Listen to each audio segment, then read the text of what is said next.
Oke, selamat sore teman-teman sekalian semuanya. Gimana kabarnya hari ini, Baik, teman-teman? Kak. Baik, wis mantap.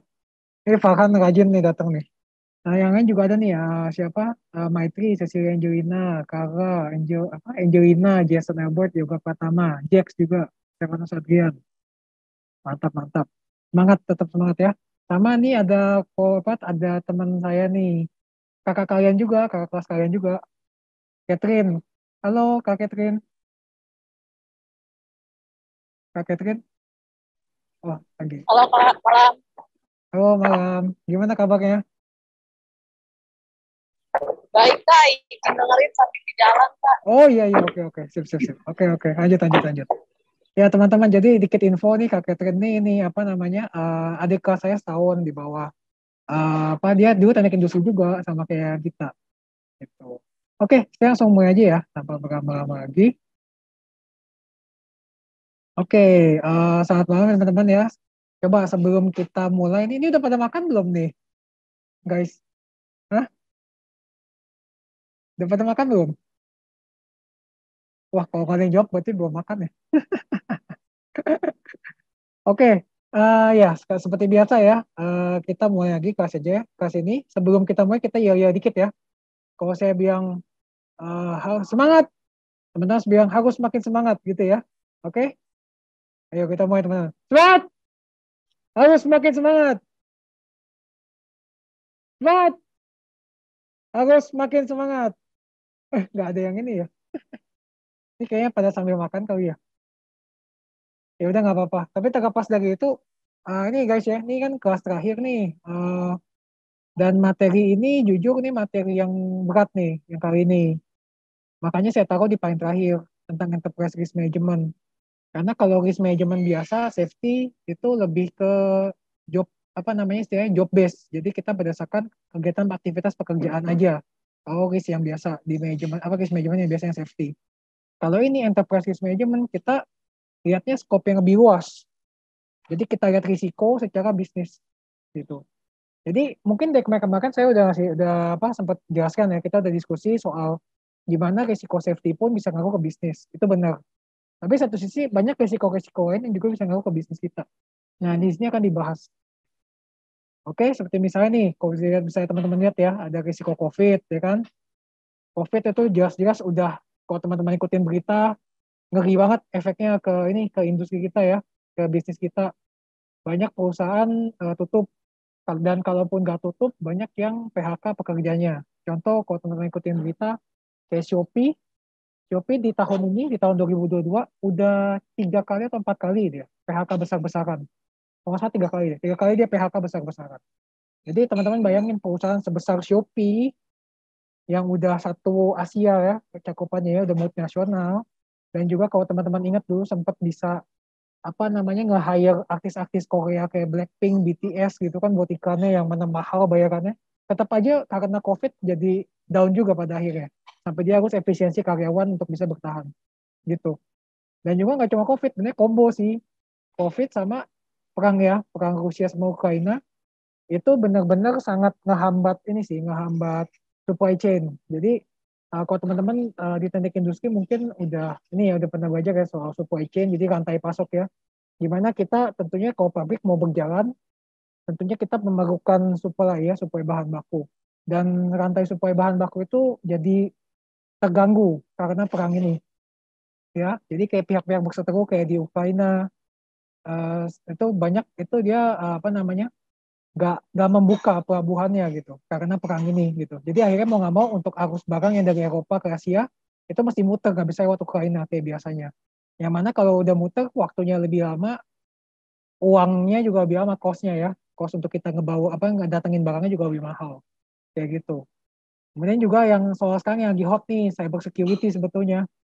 Ini yang kemarin kan sempat ada ngetren kan Bioka ya kan hacker kan.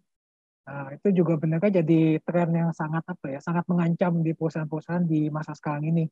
Kayak gitu, apalagi dengan sekarang tren work from home ya, orang kerja dari rumah, terus kemudian apa namanya, semua belajar dari rumah. Sedangkan kita kalau misalnya kita belajar dari rumah atau dari kafe gitu kan, kita nyambung ke wifi, kita nggak tahu wifi-nya seberapa aman, seberapa secure, gitu kan? Ya gitu lah kira-kira. Oke, jadi kita lanjut lagi ya ke pembahasannya.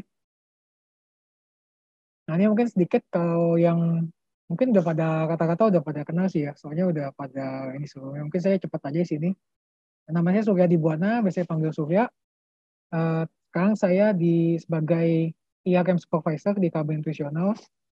Dulu sebelumnya saya sempat di April Group, itu perusahaan pembuat kertas paper one sebagai OHS Officer, dan juga IRM BCM Officer juga. Dan waktu pendidikan terakhir saya dulu di S2 di Occupational Health and Safety di Queensland, Australia. Dan S1 sama kayak kalian, Atmajaya Teknik Industri. Untuk konteks saya, kalau teman-teman ingin bicara lebih lanjut, diskusi lebih lanjut, saya open, saya sangat terbuka, santai aja kalau bicara, mau discuss apapun. Ini IG saya, silakan bisa kontak. Dan kalau teman-teman tertarik sama ergonomi ya, teman-teman mau lihat postingan ergonomi, bisa lihat di hashtag ini, ergonomi lokal. Ini saya, semua postingan saya terkait ergonomi atau safety itu saya masukin ke situ. Lalu nih LinkedIn saya, sudah di Buana, kalau mau connect silakan. Nanti siapa tahu teman-teman juga bisa connect ke teman-teman saya yang lain, maka banyak yang udah establish ya di karirnya masing-masing. Siapa tahu bisa jadi koneksi yang bagus buat teman-teman yang mau establish bisnis atau mau mencari pekerjaan atau sampingan atau internship nanti silakan. Gitu. Terus kemudian ini email saya, kalau teman-teman mau discuss lebih serius juga bisa ke email. Oke, lalu kemudian nih KB Nutritional, tempat perusahaan saya sekarang, intinya kalau teman-teman kalau ingat KB kan biasa taunya KB obat ya. Tapi nggak cuma obat usaha kita. Ini kalau yang anak perusahaan yang KB Nutritionals, ini kita justru produksinya makanan dan minuman ya. Jadi teman-teman saya lihat ya kebanyakan susu sama snack-snack ya. Sudah snack. Dan juga biasa buat sarapan juga snack sarapan. Dan semua itu produk kita itu kita utamakan produk yang memberikan nutrisi yang sehat ya bagi teman-teman sekalian. Dari tahapan kehamilan sampai lansia. Jadi benar-benar di setiap tahap kehidupan tuh produk kita hadir. Kayak gitu. Nah, kalau teman-teman mau tahu lebih lanjut, nanti kita diskusi di luar aja ya dari sini ya. Sekarang kita fokus ke risk management dulu aja. Nah, jadi ini, di dalam ini ya, di dalam pelatihan kali ini, ya lebih tepatnya sih diskusi lah ya. Karena saya harapinnya sih nggak cuma satu arah dari saya, tapi dari teman-teman juga ada kasih pendapat. Karena saya pengen tahu, kira-kira menurut teman-teman tuh bagaimana gitu penjelasannya saya atau menurut saya menurut teman-teman bagaimana wawasannya teman-teman terhadap risiko gitu. Nah, itu saya perlu tahu. Nah, jadi saya harapkan ada diskusi juga sama teman-teman ya. Terus kemudian ini ada 6 materi di sini. Yang pertama kita bakal mungkin teman-teman sih banyak yang awam ya. Banyak yang mungkin masih belum terlalu masih asing lah terhadap istilah risiko. Makanya di sini bagian pertama saya akan coba terangkan sebisa saya terkait risiko itu apa supaya jadi mindset ya bagi teman-teman sekalian. Terus kemudian yang kedua kita mulai masuk ke enterprise risk management itu apa. Terus yang ketiga kita masuk ke salah satu tahapan pertama dari proses pengelolaan enterprise risk management yakni risk identification atau mengidentifikasi risiko yang ada yang bisa terjadi. Terus kita masuk ke pembahasan selanjutnya tentang risk analysis atau analisa risikonya. Lalu yang terakhir kita bicara soal kita sudah analisa, kita bicara soal bagaimana kita menanganinya atau kita nge-treatment risikonya itu seperti apa.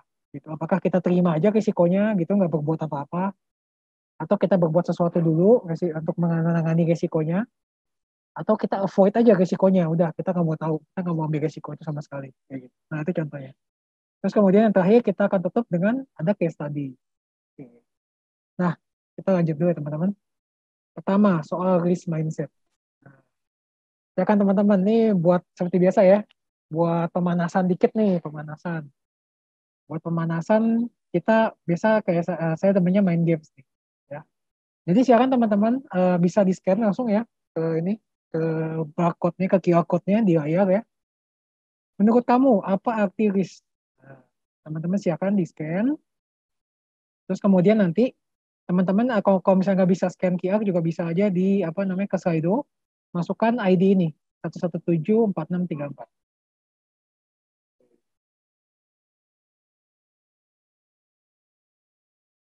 Oke, mungkin saya sambil ini ya, saya sambil share ya hasil Slido-nya.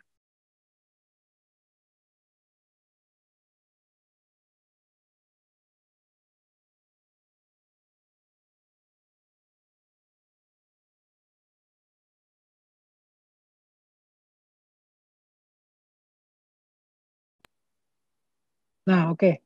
Sip. Oke, sudah terlihat layar saya, teman-teman, guys? Terlihat? Udah kok. Udah ya, Lihat. sip. Mantap. Apa itu risk? Risiko betul. Ya, benar. Secara definisi iya ya. Dari risiko, risk kan bahasa Inggris, risiko bahasa Indonesia. Oke, terus apa nih? Akibat yang kurang menyenangkan, mungkin bahaya. Oke, kita catat nih. Eh, ini siapa nih yang bilang nih? Akibat yang kurang menyenangkan nih. Siapa yang ini? Yang apa namanya? Berpendapat? Enggak ada muka aku ya. Padahal mau kasih nilai tambahan. Ya udah nggak apa-apa. Ini akibat kok menyenangkan. Oke, kita catat dulu ya. Berarti kok Jeremiah ya, Jeremiah hebat ya. Oke, oke. Nice Jeremiah betul. Jadi kalau Jeremiah dia melihat apa namanya risiko sebagai suatu yang nggak menyenangkan ya, yang merugikan. Oke, nice. Itu satu poin. Terus yang lainnya penilaian satu risiko, itu penilaian ada risk assessment sebetulnya. Sebenarnya akibat dari aksi yang dilakukan, iya, oke, itu benar. Jadi impact-nya ya, impact akibat ya. Terus kemudian konsekuensinya akan terjadi di suatu proses terjadi atau yang sedang berlangsung. Oke, kita simpan dulu nih. Ada hubungan sama konsekuensi, tapi risiko itu kurang sih. Konsekuensi itu bagian dari risiko, tapi bukan risiko itu sendiri. Apa sesuatu yang menghambat pencapaian tujuan? Wah, nice banget nih. Ini siapa nih yang bilang nih? Sesuatu yang menghambat pencapaian tujuan. Ya kan bisa resen, guys? Yang berkata sesuatu yang menghambat pencapaian tujuan. Ada? Oke, sambil kita tunggu ya, tunggu ada resen untuk nilai tambahan, ya kita simpan dulu. Ya benar guys, jadi resiko itu bisa dibilang apa yang bisa timbul ya, yang bisa menghambat tujuan kita. Jadi kita nggak bisa mencapai tujuan kita gitu. Penyebab dari suatu kecelakaan. Nice ya, kalau secara kacamata K3 benar banget ya, ini penyebab dari suatu kecelakaan. Tapi kalau misalkan di konteks ya apa namanya pembahasan kita kali ini, enterprise risk management, nggak cuma kecelakaan, tapi tujuan, pencapaian tujuan gitu. Benarnya kan kecelakaan itu sendiri itu kan berarti suatu bentuk kegagalan pencapaian tujuan. Makanya bisa terjadi kecelakaan, ya kan? Kayak gitu. Tapi sebenarnya mirip ya, penyebab suatu kecelakaan, sesuatu yang menghambat pencapaian tujuan tuh hakikatnya itu sama seperti risiko ini. Berpotensi rugi, oke, ini mirip sama kayak si Jeremiah ya. Terus kerugian dari tindakan yang dilakukan secara tidak benar, oke, bisa. Berkemungkinan gagal, ya, nice. Ini masih terkait sama tadi ya, berarti intinya nggak tercapai tujuannya. Kerugian yang bisa menghambat pencapaian target. Oke, intinya hambatan ya, hambatan dari target apa untuk mencapai target.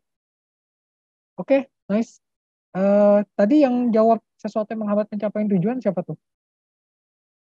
Udah ada belum yang? Oh, dari Catherine. Oh iya, oke, oke, oke. Sip, mantap Kak Catherine. Ya bener banget nih.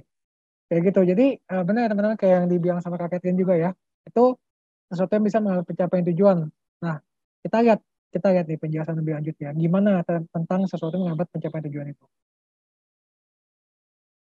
Oke, oke, udah terlihat ya guys. Nah, langsung lanjut nih. Kita tadi udah banyak bicara soal sesuatu yang bisa menghambat pencapaian tujuan. Nah, saya ingin cerita dikit nih. Teman-teman di sini semester 4 ya, kalau nggak salah ya. 4 atau 3 ya, teman-teman? 3. Oh, 3 ya? Oke, oke. Semester 3 ya, guys ya. Oke. Semester 3. Ibarat kalau kalian sekarang target lulus tuh semester berapa sih biasa? Semester 8 atau 7 biasanya? Kalau sekarang nih, rata-rata. 8, Kak. 8? Oh, oke, oke. Sip, masih sama kayak 4 tahun ya berarti ya. Nah, target lulus semester 8. Oke, ini ibaratnya nih saya ingin menggambarkan sedikit nih. Sedikit tentang apa yang kira-kira nanti akan kalian alami gitu. Ya kan? Ibaratnya nih kalian dari awal hari pertama kuliah, kalian lagi berada di seperempat jalan nih. Kan lagi lagi di tahun kedua ya, semester 3 ya. Lagi seperempat jalan lah menuju goal kalian, tujuan kalian, objektif kalian, yakni kelulusan ya. Ini adalah tujuan kalian nih yang di puncak ya kan goal ya. Itu kalian di sini masih jauh ya, masih ada banyak halangan rintangan, banyak kendala ya. Banyak yang bisa menghambat tujuan kalian. Dengan kata lain, banyak risiko yang bisa terjadi dalam menghambat tujuan kalian. Nah, coba teman-teman, saya ingin kita diskusi ya. Kita aktif aja bebas di sini, teman-teman berpendapat silakan. Menurut teman-teman nih, risiko yang bisa terjadi dalam perjalanan teman-teman mencapai kelulusan kuliah apa, teman-teman? Silakan bisa di-share. Silakan di apa? Di chat atau langsung bicara juga boleh.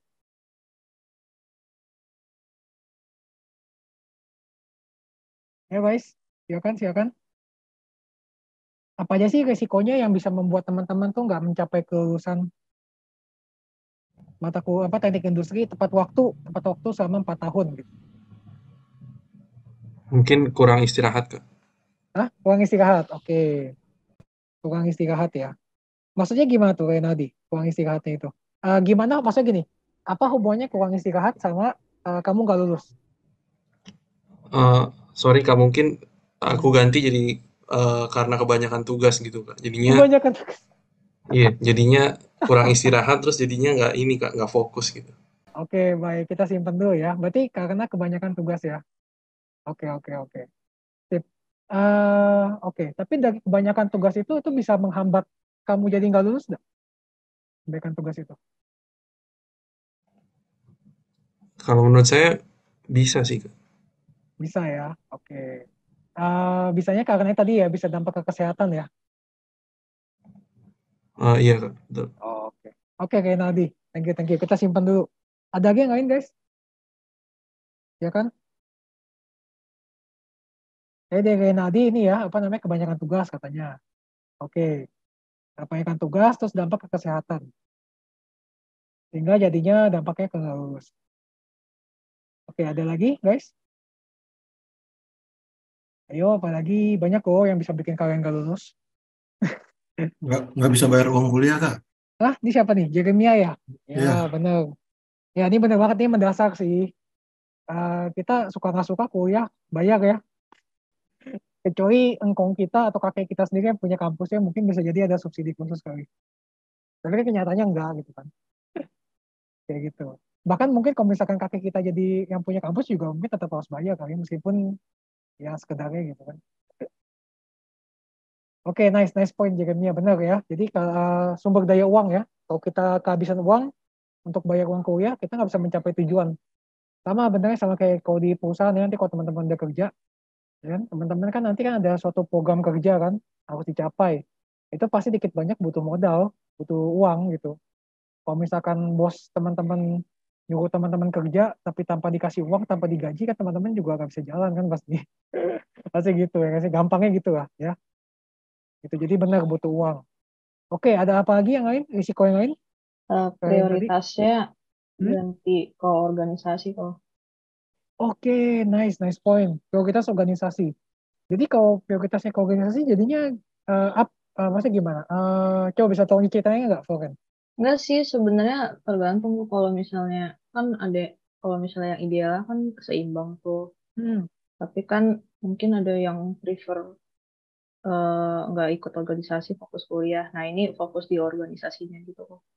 Oh iya, jadi terlalu ini ya, terlalu banyak fokus di organisasi maksudnya ya. Iya kok maksudnya gitu. Oke, sip. Iya, saya ngerti sih.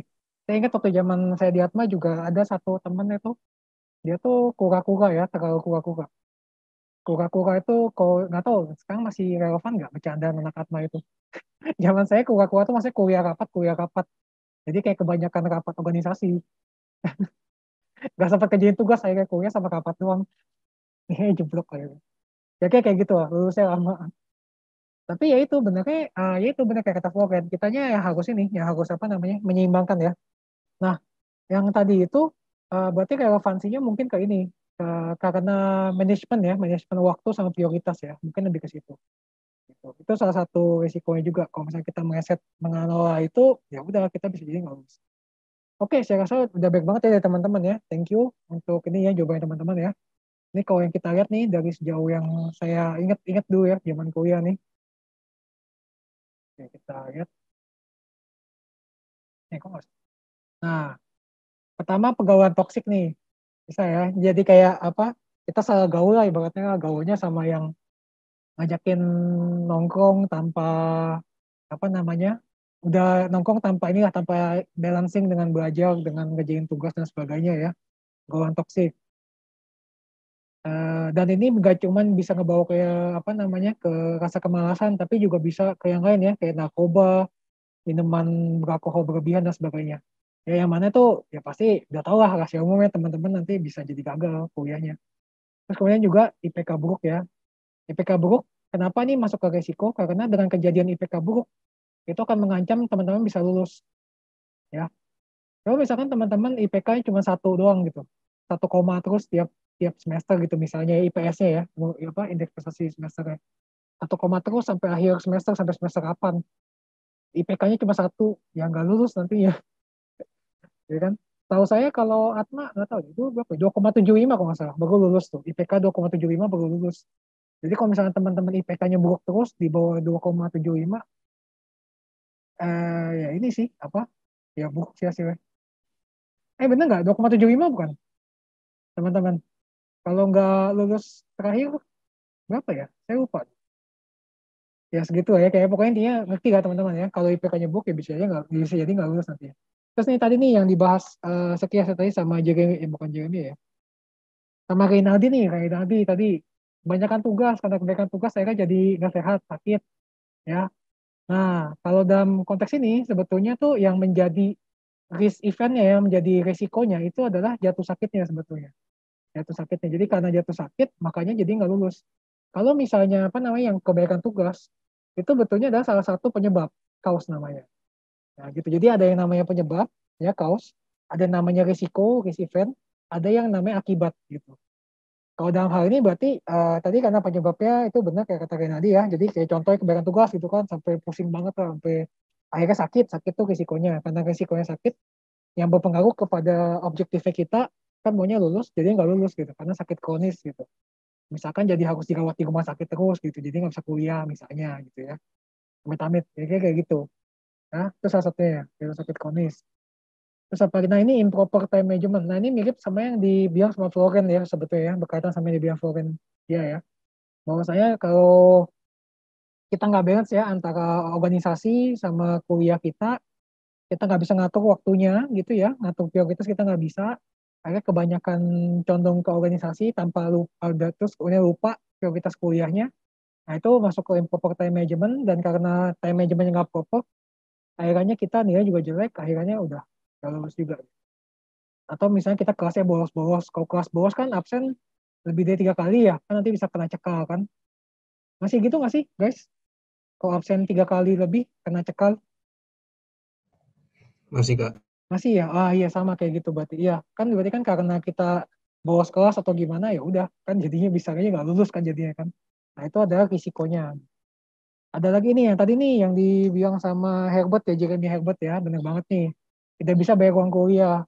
Ini jelas banget sih. Kalau saya kalau misalkan mau kita udah kuliah semester terakhir pun tinggal skripsi pun tetap masih harus bayar uang kuliah gitu. Meskipun udah kayak kalau semester terakhir tuh teman-teman, oke saya dulu semester terakhir tuh tinggal 1 mata kuliah, tinggal skripsi aja. Itu udah kayak nggak usah datang ke kampus itu. Paling datang ke kampus kalau ketemu dosen. Tapi itu pun kan secara peraturan kampus tetap mesti harus bayar, ya kan? Kalau kita nggak bisa bayar ya nggak lulus gitu. Ya kan meskipun benar kan cuma tinggal 1 mata kuliah, tinggal tinggal skripsi doang gitu. Kayak gitu. Jadi ini salah satu resikonya juga yang signifikan. Apa lagi? Ini nih, ayo. Siapa nih yang pacarannya nggak sehat? Ya kan? Mungkin apa ya, sesuatu yang mungkin kalau nggak tahu sih kalau anak tanda kutip anak baik-baik ini nggak kepikiran ya. Tapi kenyataannya emang ini yang bisa terjadi gitu. Kayak teman saya, tapi bukan di Atma ya, teman saya di kampus lain gitu ya. Pacaran sama ceweknya, ya apa namanya kurang sehat lah pacarannya. Intinya akhirnya MBA, married by accident ya, karena ceweknya hamil gitu.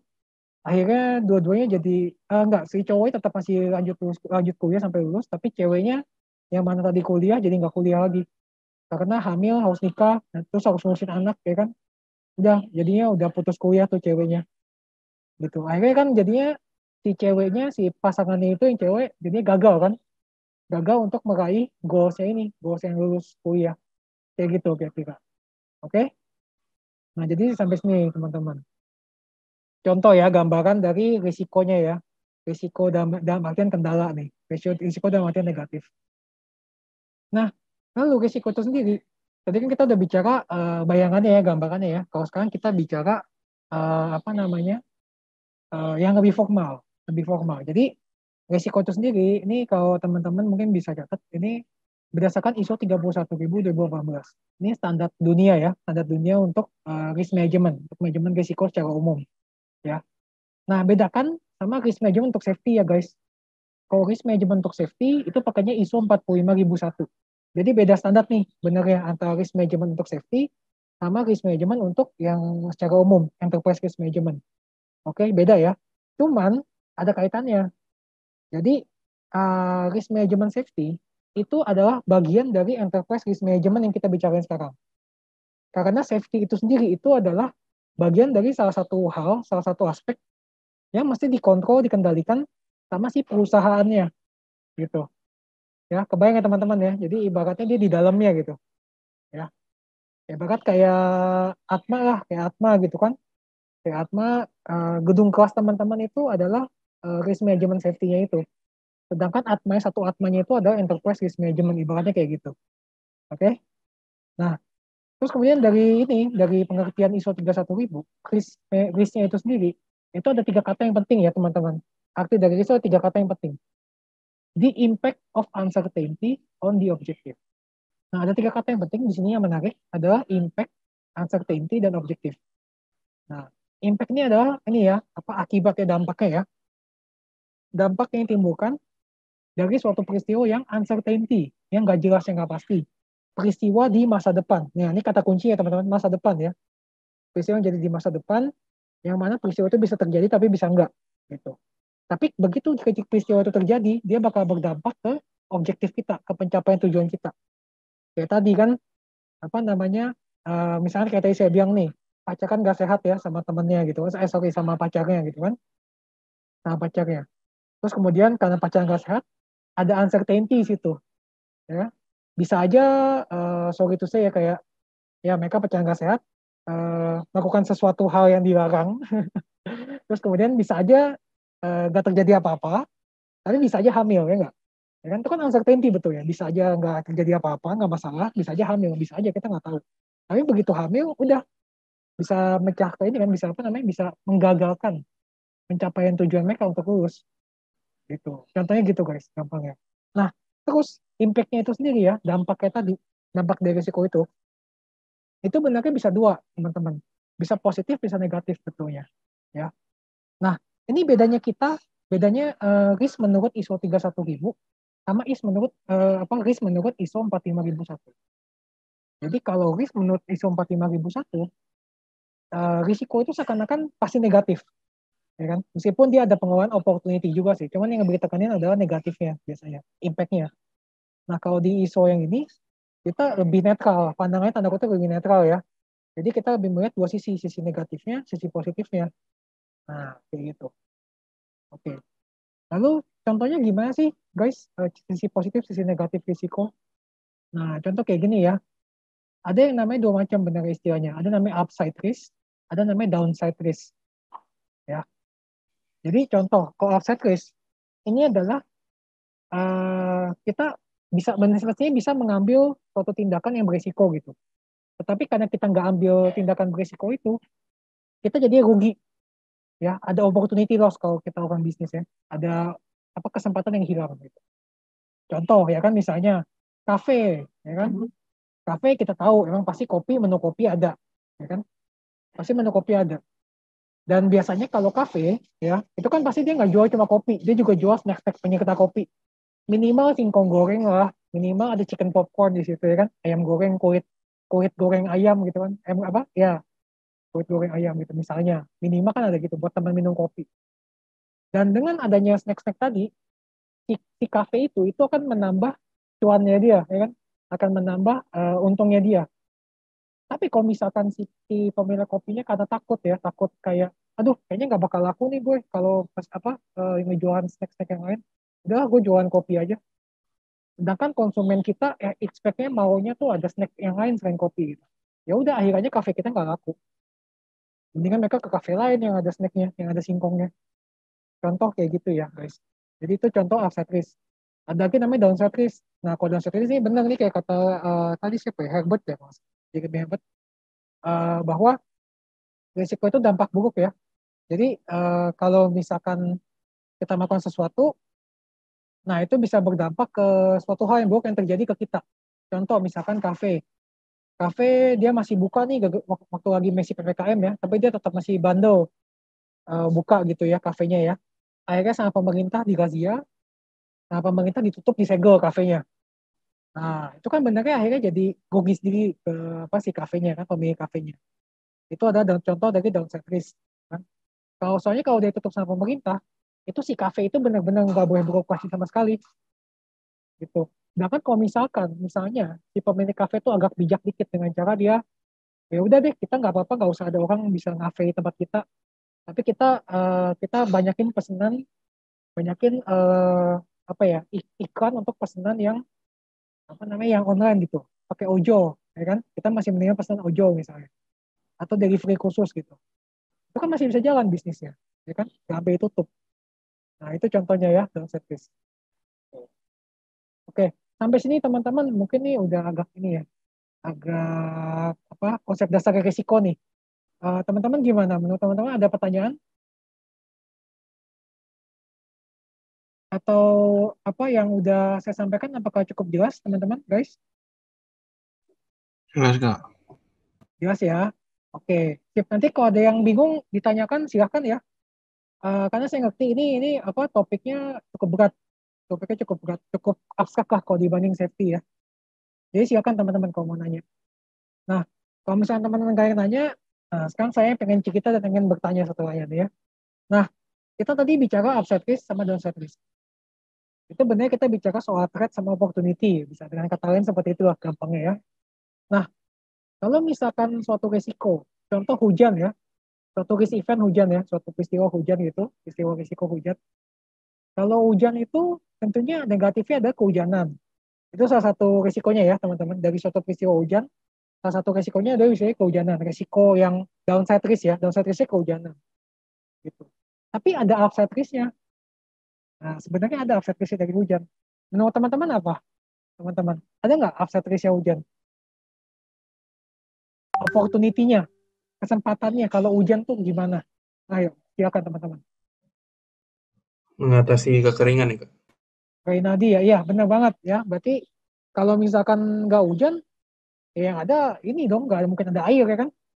Yang ada kekeringan semuanya. Ya, oke benar banget kan tadi. Jadi tadi ya, apa memberikan ini lah ya, menumbuk apa sumber air ya kan? Karena hujan jadi ada sumber air. Oke, ada lagi yang lain? Apa peluangnya kalau misalkan hujan? Peluang yang bisa diambil? Untuk bisnis, Kak. Oh, bisnis. Oke, bisnis apa, Cecil? Bisa jadi ojek payung atau bisnis jas hujan payung gitu. Ini kreatif nih, Cecil nih. Biasa ojek payung di mana, Cecil? Nggak pernah, Kak. Nggak pernah ya, oke. Nggak pernah. Iya, iya, nice, nice. Tapi itu good point, Cecil. Thank you. Nah, benar banget, teman-teman. Ini good point ya yang dibilang Cecil ya. Contoh bisa objek payung, bener, ya kan? Bisa juga kita lagi musim hujan, kita jualan jas hujan, kita jualan apa namanya jaket hujan, kita jualan hoodie, ya kan? Atau kita jualan apa namanya payung, itu pasti akan lebih laku, ya kan? Oke, nice, nice point. Oke, mungkin ada lagi yang lain, guys? Silakan. Ada yang kepikiran lagi?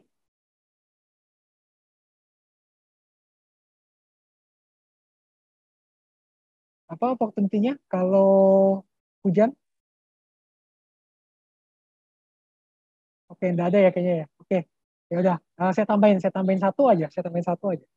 Kalau saya kalau hujan, kalau saya masih single ya. Sekarang juga. Sekarang udah gak single sih. Tapi kalau saya masih single, mending saya deketin gebetan sih, PDKT. Ya, karena kalau lagi hujan, kan kita pasti payungan kan. Pasti payungan sama pasangan kita, gitu kan, atau calon pasangan kita kan. Payungan bisa lebih deket gitu kan. Nah, itu ada opportunity-nya. Menurut saya gitu. Ini terkesan guyon ya, ini terkesan guyon. Tapi emang benernya emang ini kan jadi opportunity betul. Kita mendapat keuntungan kan dari sini. Kayak gitu guys ya. Jadi benarnya itu dari hal-hal kecil ya guys. Risk management itu emang kelihatannya sesuatu yang besar ya, sesuatu yang apa konsep yang sangat ngawang-ngawang gitu. Emang benarnya aplikasinya banyak di kehidupan kita sehari-hari. Bahkan sesimpel hujan seperti ini pun itu kita bisa lihat dari kacamata risiko ya, kayak gitu. Oke, lalu tadi kita bicara soal impact ya. Tadi kita bicara impact risiko. Kan kita bicara soal uncertainty atau ketidakpastian ya. Kalau tadi seperti tadi sudah saya sempat sampaikan, uncertainty ketidakpastian namanya tidak pasti. Itu berarti Udah kejadian atau belum kejadian, teman-teman? Kalau uncertainty. Belum, Kak. Belum kok. Belum. Betul banget. Belum kejadian ya guys ya. Nah, kalau udah kejadian, namanya bukan resiko jadinya. Kalau resiko tuh pastinya belum kejadian. Ya. Atau misalkan udah pernah kejadian dulu tapi bisa terulang lagi. Itu namanya resiko. Itu namanya uncertainty. Ya. Tapi kalau misalkan dia udah kejadian saat ini juga udah kejadian nih, itu bukan resiko lagi namanya problem jadinya. Problem, masalah. Yang mana kalau udah namanya masalah itu harus segera ditangani. Contoh masalah tuh apa nih? Tragedi Itaewon waktu kemarin yang Halloween. Teman-teman ikutin nggak nih beritanya nih kemarin? Ya saya rasa mungkin dikit banyak tahu ya. Jadi ada ceritanya kan di Seoul ya, di Taiwan, daerah Taiwan itu lagi ada acara Halloween ya, ada event Halloween, terus kemudian pada datang dari seluruh dunia orang-orang rame datang ke sana, termasuk orang Korea sendiri juga ke sana ya. Terlalu rame, akhirnya di daerah Itaewon yang dipenuhi sama gang-gang sempit doang, orang-orangnya berdesak-desakan, terus kemudian sampai jatuh dan keinjek-injek akhirnya. Itu akhirnya ada meninggal banyak ratusan orang. Tragedi Itaewon.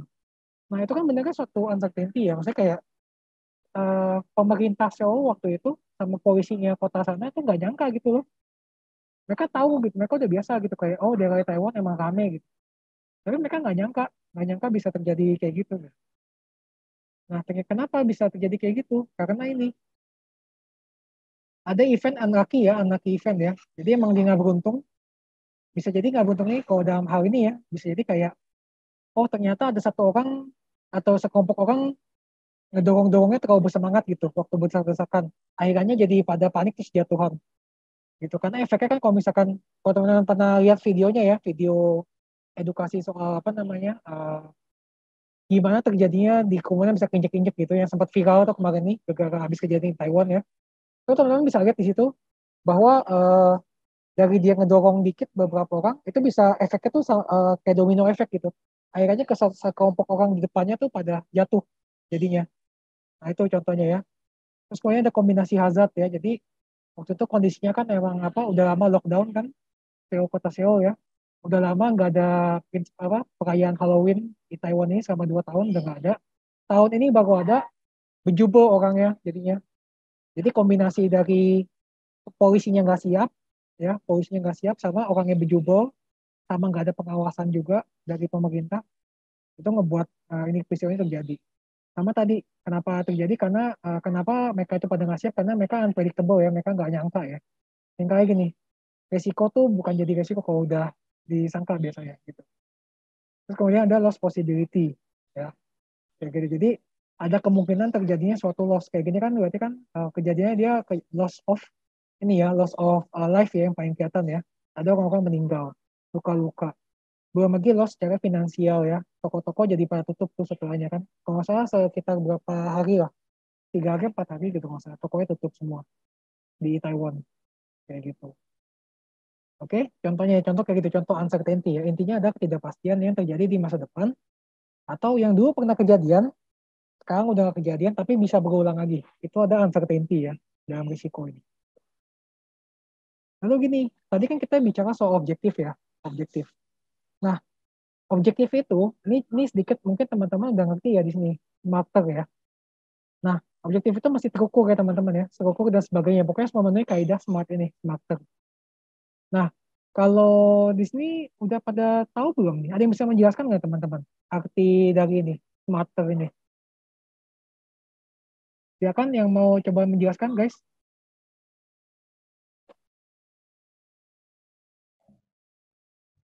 Halo, ada yang bisa menjelasin? Kalau saya taunya smart doang, Kak.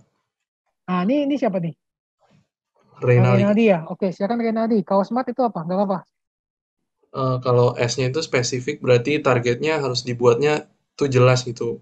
Misalnya menggunakan kaidah apa tuh 5W1H gitu Yes. untuk nentuin tujuannya. Good. Terus measurable tuh targetnya mesti bisa terukur gitu.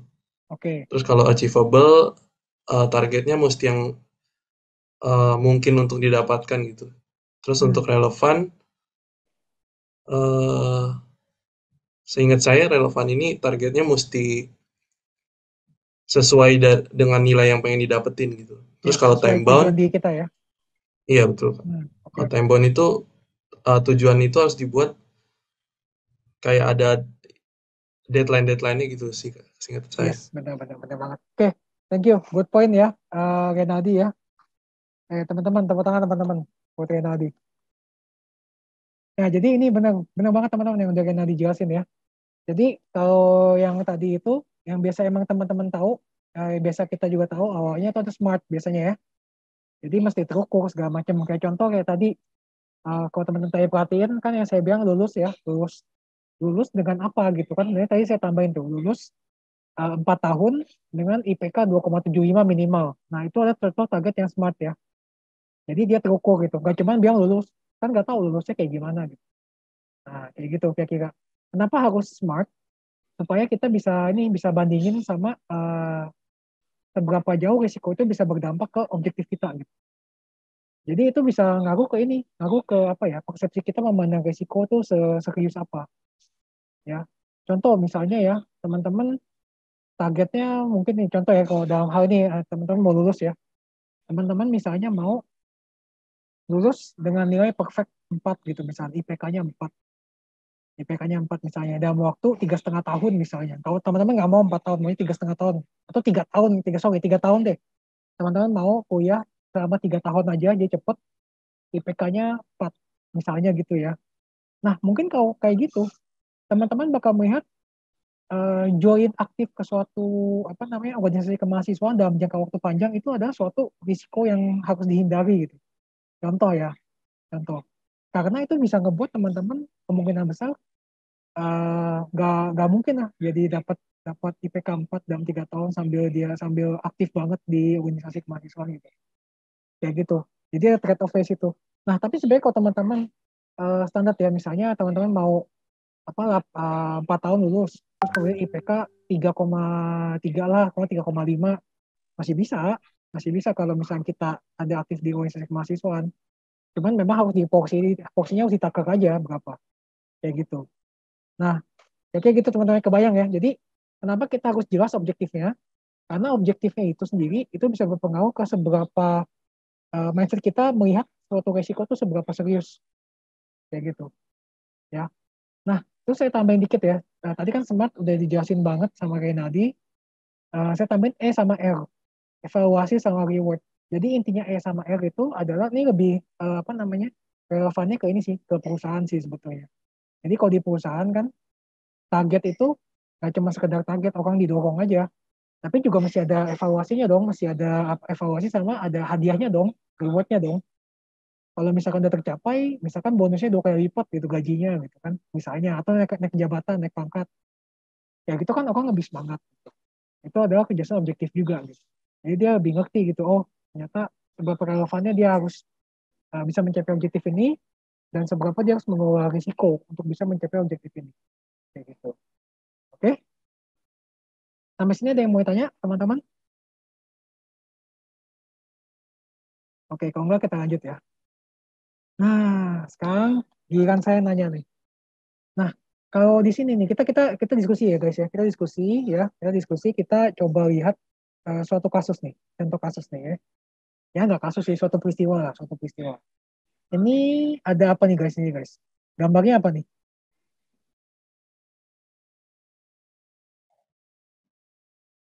Orang berjemur, Kak. Orang berjemur, oke. Ada 2 pasang ya guys ya. Ada 2 pasang yang berjemur ya, benar banget berjemur. Ada 2 pasang. Katakanlah nih pasangan 1 yang kiri, pasangan 2 yang kanan ya, teman-teman. Nah, sekarang pasangan 1 sama pasangan 2. Bedanya apa guys? Ya kan yang mau jawab? Apa perbedaan antara pasangan 1 sama pasangan kedua? Ayo, monggo yang mau jawab. Yang mau berpendapat silakan. Kalau yang satu sambil ngobrol gitu, Kak. Kalau yang satu lagi bukan sibuk sih, melakukan aktivitas sendiri-sendiri sih, Kak. Oke, berarti kalau yang pasangan 1 ini diam-diaman ya. Kalau pasangan kedua dia sambil ngobrol. Oke, nice, good point. Ada lagi Yang lain yang mau berpendapat, guys? Masih ada lagi perbedaannya?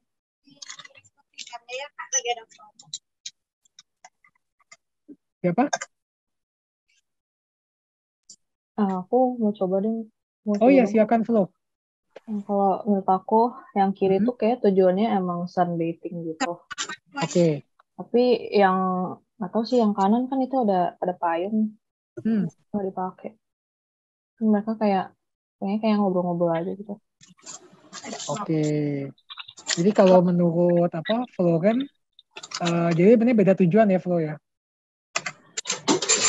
Yang kiri sama yang kanan ya. Iya kok. Oke, sip. Oke, great. Thank you Flo kan. Ini ada teman saya nih, Pak Jonathan. Pak Jonathan Suganda. Apa kabar Pak? Ya, ini teman-teman nih kenalin nih teman saya juga nih, Jonathan Suganda. Ini dia teman kita juga di teknik industri. Oke, ada lagi yang lain, guys?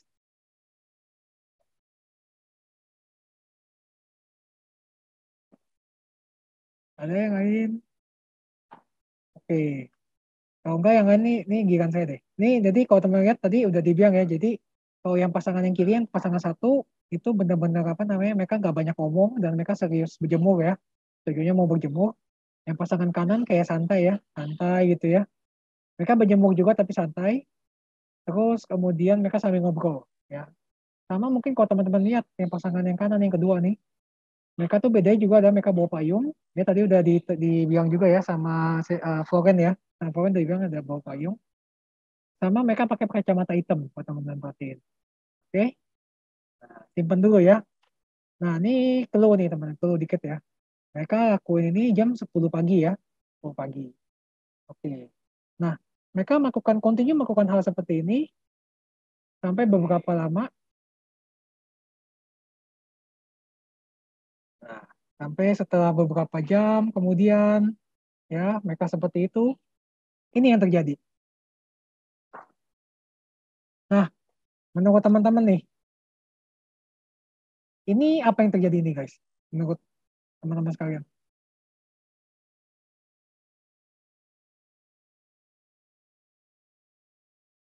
Ayo silakan. Yang ini yang mau bicara, berpendapat. Mungkin karena yang kiri, pasangan kiri itu kurang persiapan jadinya pasangan yang kiri itu dapat resiko kulitnya kebakar gitu Kak. Tapi yang kanan itu karena dia udah siapin peralatan-peralatannya gitu ya. Jadi dia bisa terhindar dari resiko tersebut sih Kak, kalau menurut saya. Oke, baik. Berarti karena ini ya, karena resikonya berarti kebakar ya. Iya Kak. Dan juga karena nggak yang pasangan yang kanan lebih siap daripada yang kiri ya. Oke. Oke, great Kenaldi. Nice point. Ada lagi yang lain, guys? Pendapat yang lain? Pendapat tambahan?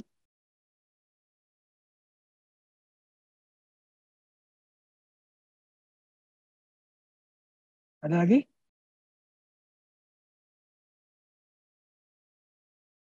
Oke, kalau nggak ada, kita lanjut lagi ya. Jadi, kalau teman-teman perhatian di sini, nah sekarang pertanyaan saja nih yang saya mau sampaikan. Resikonya apa sebenarnya teman-teman? Tadi kan kata Renadi resiko kebakar. Oke, kita tampung dulu ya. Ada lagi nggak menurut teman-teman resiko yang lain ada nggak? Benar ya, resikonya tuh apa?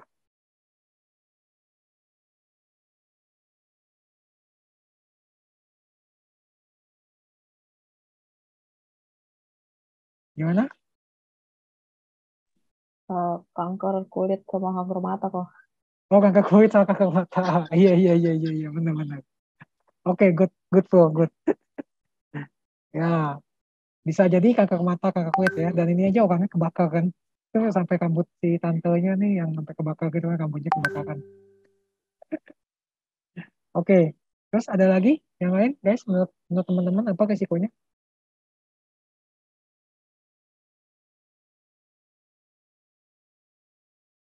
Gimana?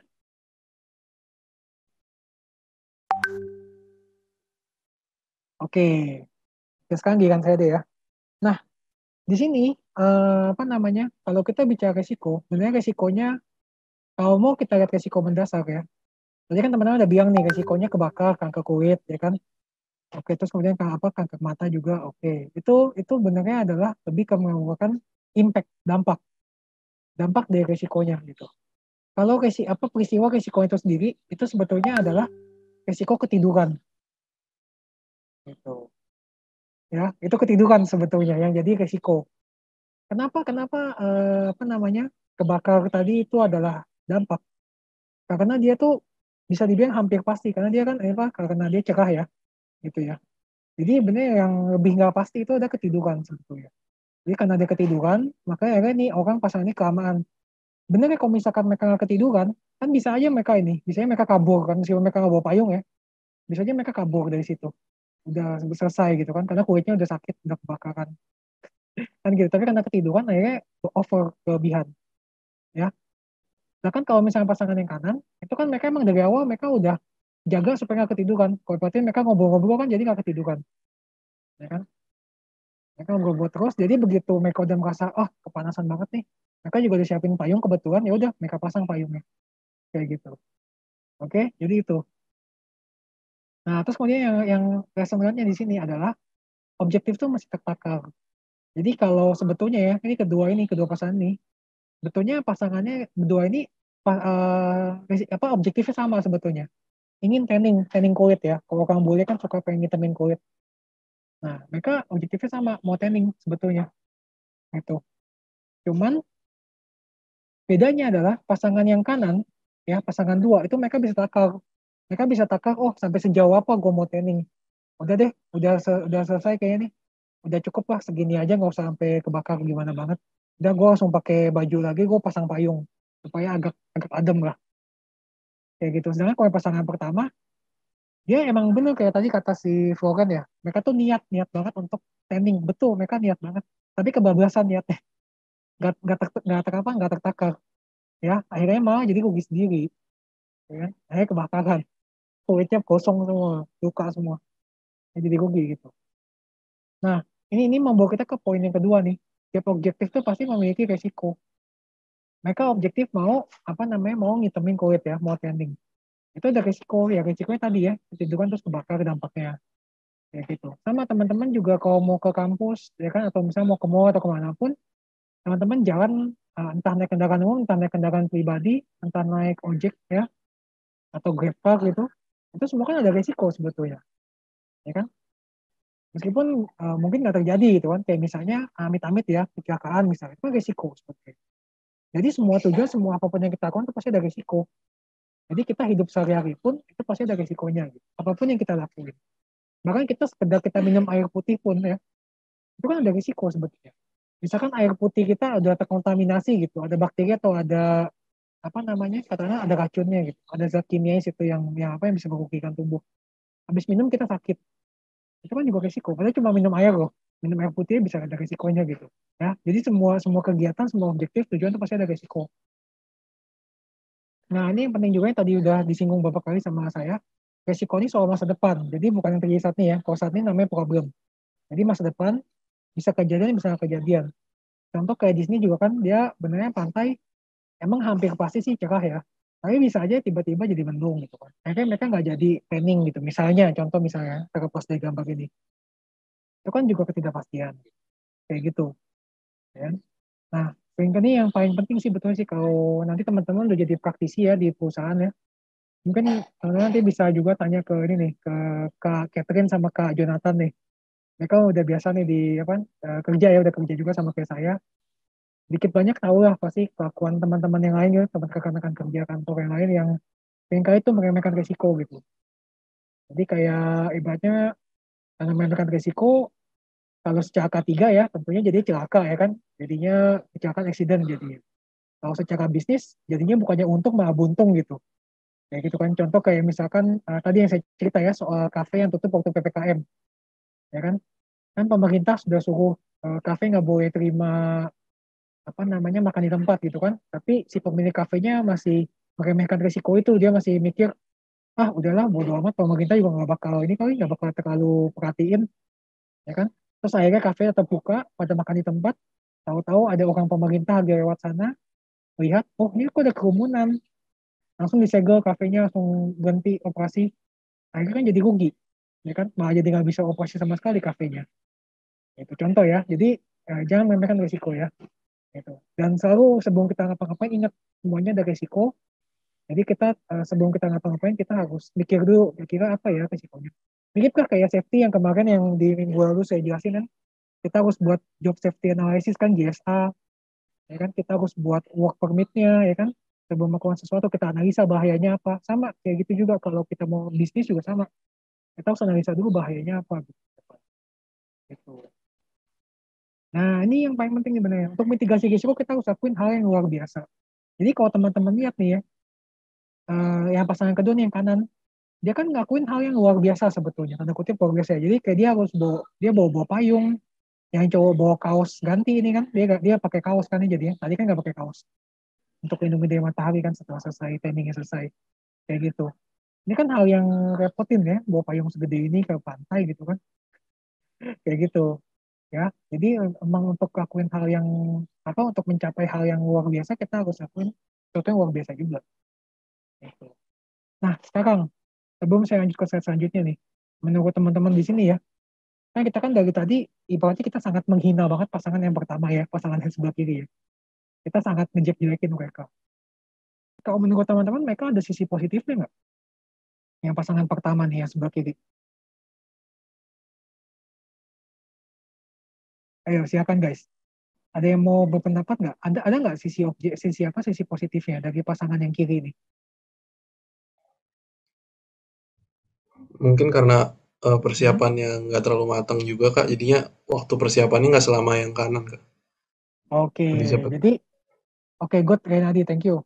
Jadi apa namanya kalau menurut Renadi kan jadi yang pasangan kiri mereka lebih efisien ya untuk waktu persiapan ya. Maksudnya gitu ya, Renadi ya. Iya Kak, betul. Oke, great. Ya, good point. Itu salah satunya ya teman-teman ya. Jadi yang pasangan yang kiri mungkin mereka emang nggak terlalu ribet lah siap-siap ini ya kan. Ya nggak usah bawa payung gede-gede gitu kan. Contohnya ya kan.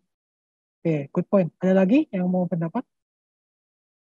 Nah, mungkin karena perlengkapan yang dibawanya nggak begitu lengkap juga Kak, jadi dia lebih menghemat uang kan. Lebih menghemat uang. Oke, oke, oke, oke. Ya bisa jadi sih, bisa jadi, bisa jadi. Karena dia nggak perlu ada apa beli-beli payung gede ya atau sewa payung gede ya. Oke, great, great, great Jeremia. Ada lagi yang lain?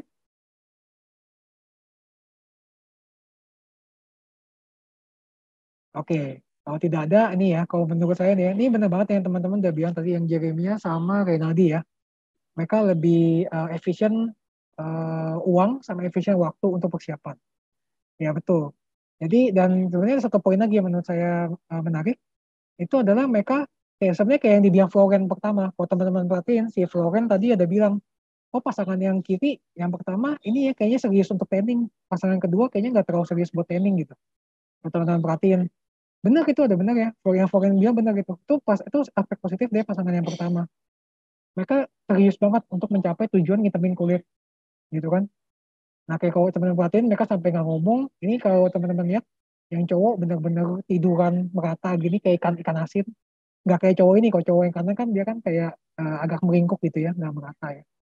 Sama yang cewek ini teman-teman kok perhatiin. Ini dia bukan ini ya yang dipegang sama si tante ini. Itu bukan majalah teman-teman, tapi cermin kaca. Jadi dia pakai cermin ini dia arahin sinar mataharinya biar ke muka dia. Biar mukanya ketening juga tujuannya itu.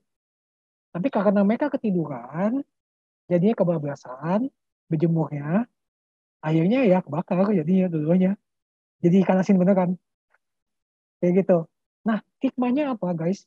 Hikmahnya itu adalah uh, kita dalam melakukan sesuatu apapun, ya, baik kita di kerja sehari apa di kehidupan sehari-hari, teman-teman sebagai mahasiswa, atau nanti teman-teman udah kerja nih, teman-teman mungkin bisa melakukan efisiensi banyak lah, banyak cost saving, efisiensi improvement, itu bagus gitu.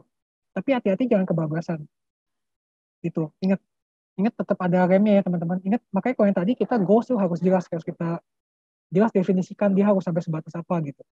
Jangan sampai kebablasan juga. Karena kebablasan yang ada malah resikonya tambah besar gitu. Akhirnya jadi tanda kutip kebakar gitu. Kalau ibarat orang bilang kan bukannya untung malah buntung gitu usahanya. Kayak gitu. Oke? Kayak gitu ya guys.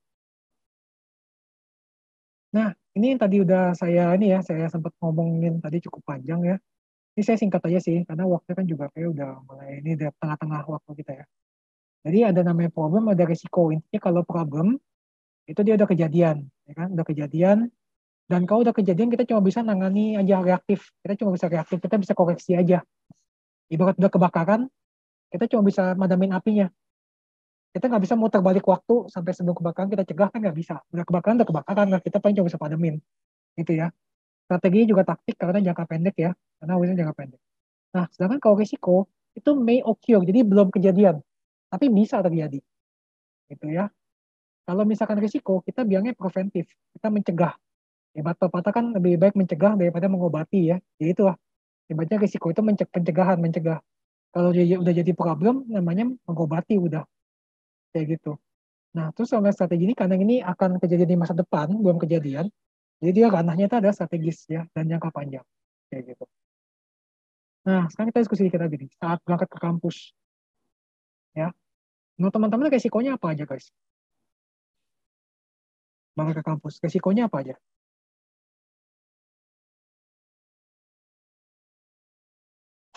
Ada yang mau nih pendapat, ya kan? Hujan, Kak. Hujan. Ini siapa yang bilang tadi? Sorry. Cecilia ya? Ya. Oke, guys, Cecil. Ya, hujan. Berarti dari karena cuaca ya. Karena cuaca jadi nggak bisa ke kampus. Atau susah ke kampus lah minimal. Oke, great. Ada lagi yang lain? Macet, Kak. Macet. Ini kata Renaldi ya tadi ya? Bukan, Kak. Siapa tadi yang ngomong macet? Juriko, Kak. Siapa? Juriko, Kak. Oh, Juriko Mongan. Oke. Oke, Juriko ya. Oke, macet. Terus ada lagi? Kecelakaan, Kak. Kecelakaan. Nice ya, kecelakaan bisa ya. Jadi saja terjadi kecelakaan. Oke, great. Ada lagi? Mesin mogok, Kak. Mesin mogok ya, breakdown mesin ya. Oke, good, Renaldi. Ada lagi yang lain?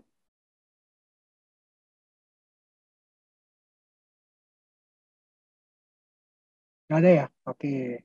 Oke, kita coba buka satu-satu ya. Benar nggak yang teman-teman bilang nih ada udah tercover belum semuanya? Accident, kecelakaan, benar banget ya. Tadi udah dijawab ya, teman-teman bisa jadi kecelakaan. Udah kan ya? Tadi ya, kecelakaan kan ya? Udah ya tadi ya? Iya, Kak. Oke, great. Terus tadi yang bilang mogok ya. Mogok tadi siapa ya? Jeremia ya, kalau nggak salah ya. Aku kecelakaan tadi, Kak. Oh, sorry. Ya, Jeremia kecelakaan. Yang mogok siapa? Renaldi ya? Iya, Kak. Oh ya, sip. Great. Renaldi benar ya. Mogok ya. Mogok atau ban bocor. Atau habis bensin. Sorry. Nggak habis bensin. Nggak. Habis bensin itu bukan risiko. Terus apa ini? Natural disaster. Ya, tadi ya. Apa namanya? Dari Cecilia ya. Cecilia ada bilang ya. Hujan ya kan. Oke. Ada yang mungkin yang belum. Demonstrasi ya guys ya. Demonstrasi. Jadi kayak tiba-tiba ada demo gitu kan. Kampus. Nah, tadi kan teman-teman ada bilang macet ya. Macet.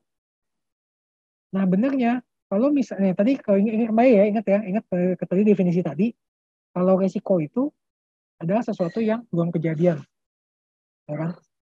Belum kejadian dan bisa jadi terjadi, bisa jadi enggak. Nah, kalau misalnya ini tergantung teman-teman. Kalau misalnya teman-teman tahu jalan ke kampus itu tiap hari macet, ya udah pasti macet lah tuh kalau jam segitu pagi-pagi misalkan jam 7 gitu sama anak-anak mau sekolah, macet lah sama orang mau ke kantor gitu, pasti macet. Udah pasti. Kalau udah pasti macet itu dia resiko atau bukan, teman-teman? Atau problem?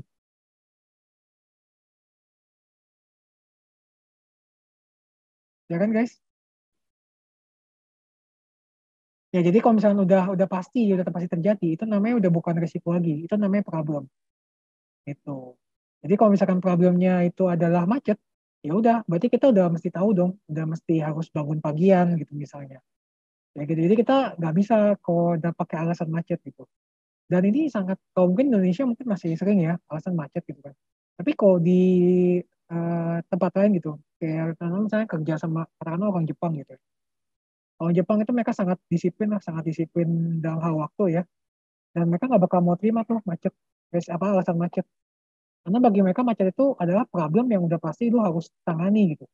Kalau lu sampai telat gara-gara macet, ya udah berarti lu nggak niat untuk menangani hal problem itu. Mereka anggap orang Jepang gitu. Mereka akan marah kalau misalkan kita bilang macet gitu. Mereka akan marah. Ya udah lu berarti bangun pagian dong gitu. Kayak gitu nanti pasti mereka bilang. Gitu guys. Jadi itu bukan resiko ya guys ya. Itu adalah problem. Contoh ya, contoh kayak gitu. Oke, sebelum kita lanjut, ada yang mau ditanya dulu tentang konsep resiko?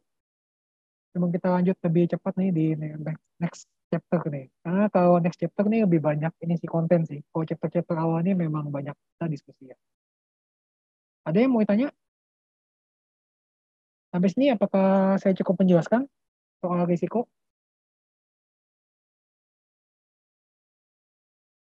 Jelas ya, guys ya? Oke, kalau nggak ada, kita lanjut. Nah, kita langsung tadi kita bicara soal risiko, kita sekarang bicara enterprise risk management. Nah, jadi kalau tadi kita bicara soal risk management ya, pengaturan risiko. Sekarang kita bicara soal enterprise risk management. Itu ada pengaturan risiko untuk perusahaan. Yang mana tadi waktu di cover yang awal, kalau teman-teman ingat, saya sempat bicarakan soal gimana suatu perusahaan itu bisa terancam bisnisnya karena hal-hal yang nggak diinginkan yang terjadi gitu. Nah, ini gimana kita mengelola hal-hal yang tidak diinginkan itu adalah enterprise risk management.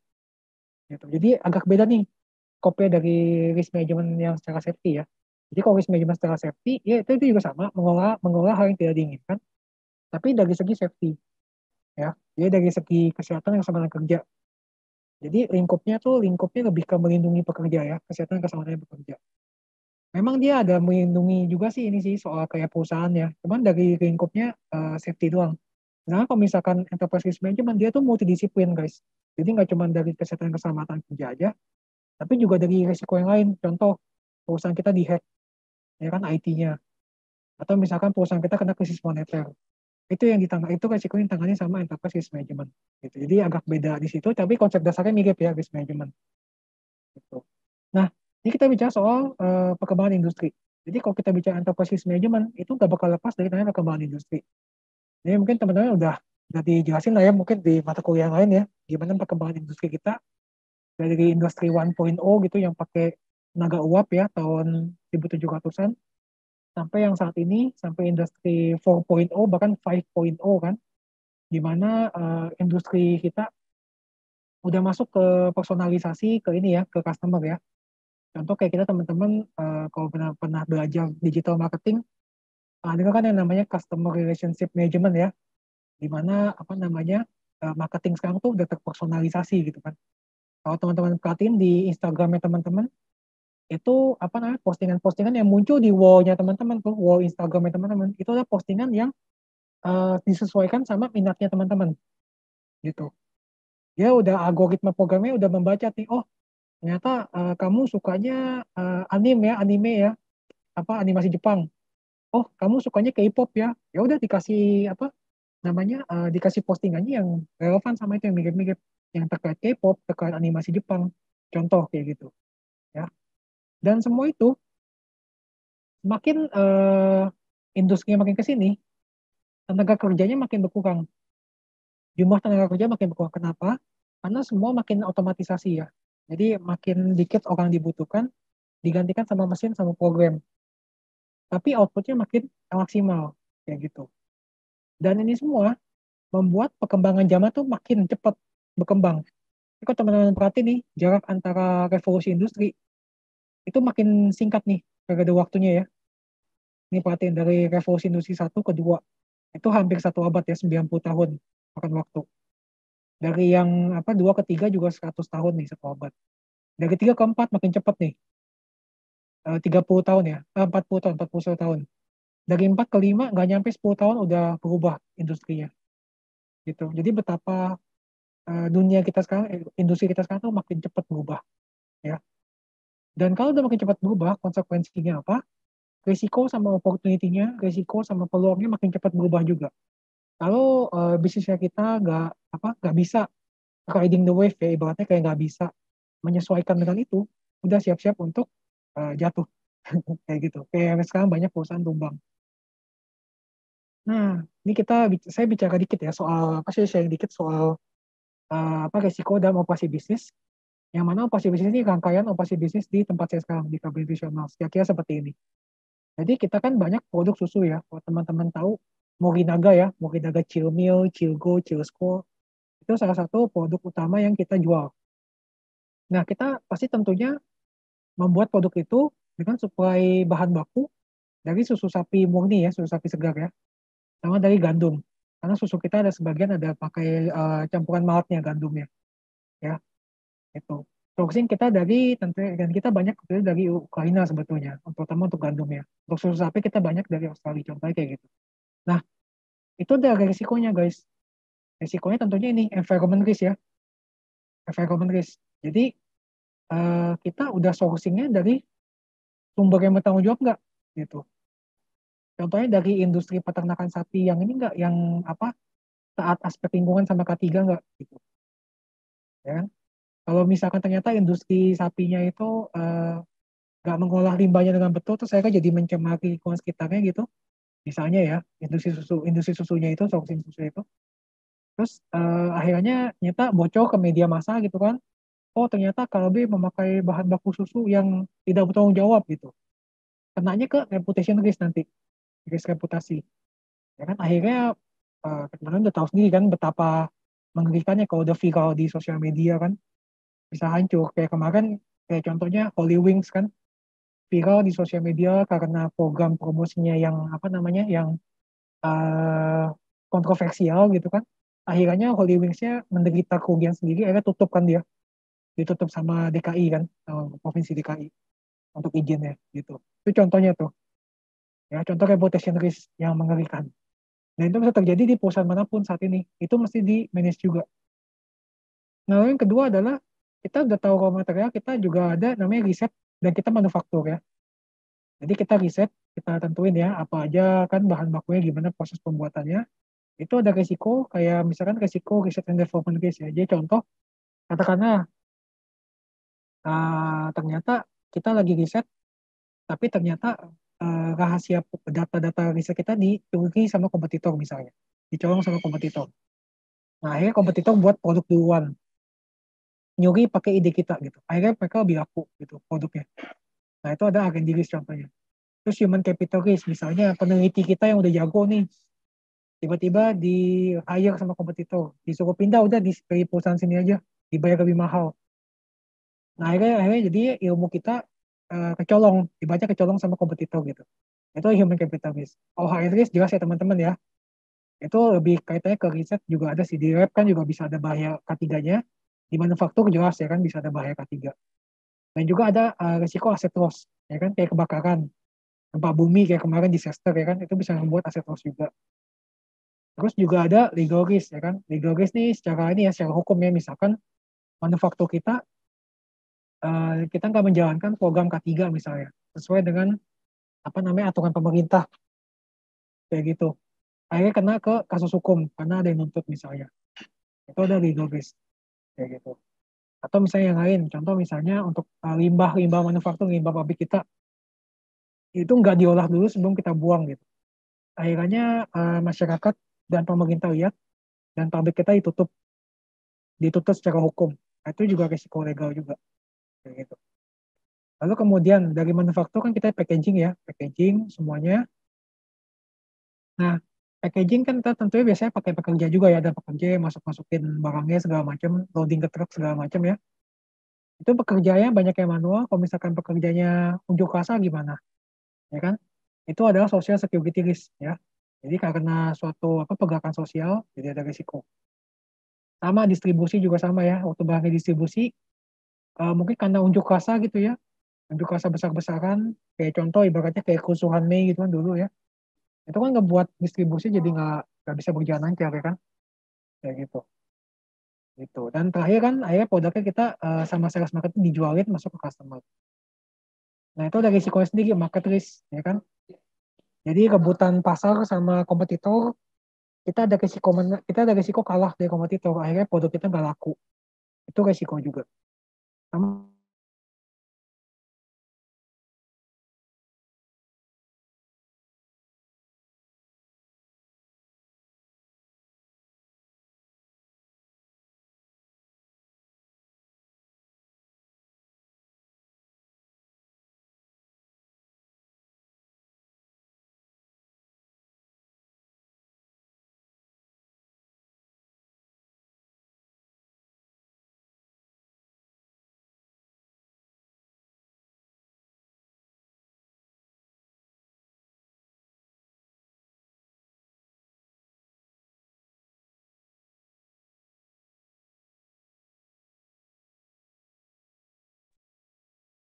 Halo, Pak? Halo, sempat ini ya? Ya, keputus ya tadi ya? Oh, Putus sorry. ya, oke lanjut.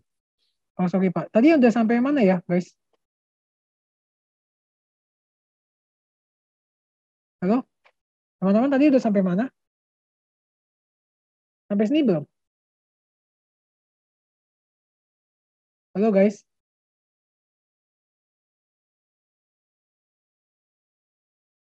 Guys, tadi udah sampai mana presentasinya? Sampai keputus? Ya sampai sini. Halo. Oh, udah sampai sini? Udah ya? Oh, oke, sorry. Tadi takutnya saya keputus kelamaan gitu tadi. Saya baru nyadar. Oke, great. Oke, berarti kita lanjut aja nih. Nah, dari kelas KKP sama ini, apa yang kamu tahu tentang risk management? Oke, silakan guys yang mau pendapat.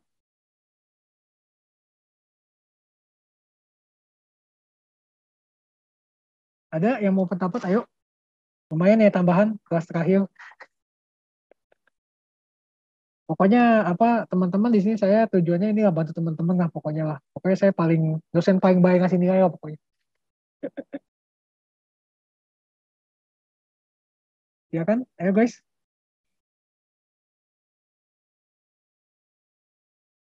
Ada? Oke, kalau nggak ada saya tunjuk deh.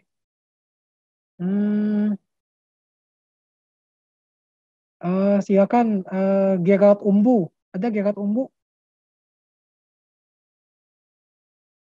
Gerald Umbu. Panggilan kepada Gerald Umbu. Ada Kak? Ada. Gerald Umbu. Kamu udah ikut kelas KKHP kan selama ini ya? Halo? Udah Kak. Udah. Nah, ini menurut kamu gimana Gerald? Apa yang kamu tahu tentang risk management?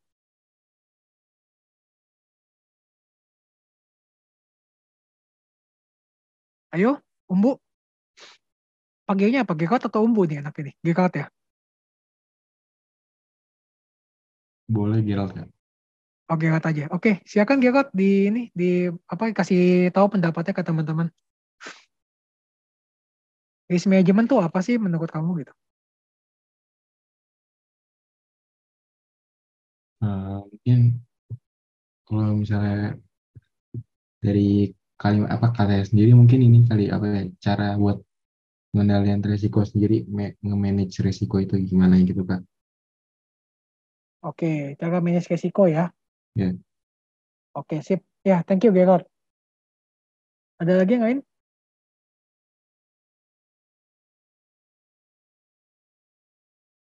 Oke, kalau nggak ada saya lanjut aja ya. Nah, jadi kalau gampangnya kayak gini guys. Ini saya jelasin dua nih, risk management sama enterprise risk management.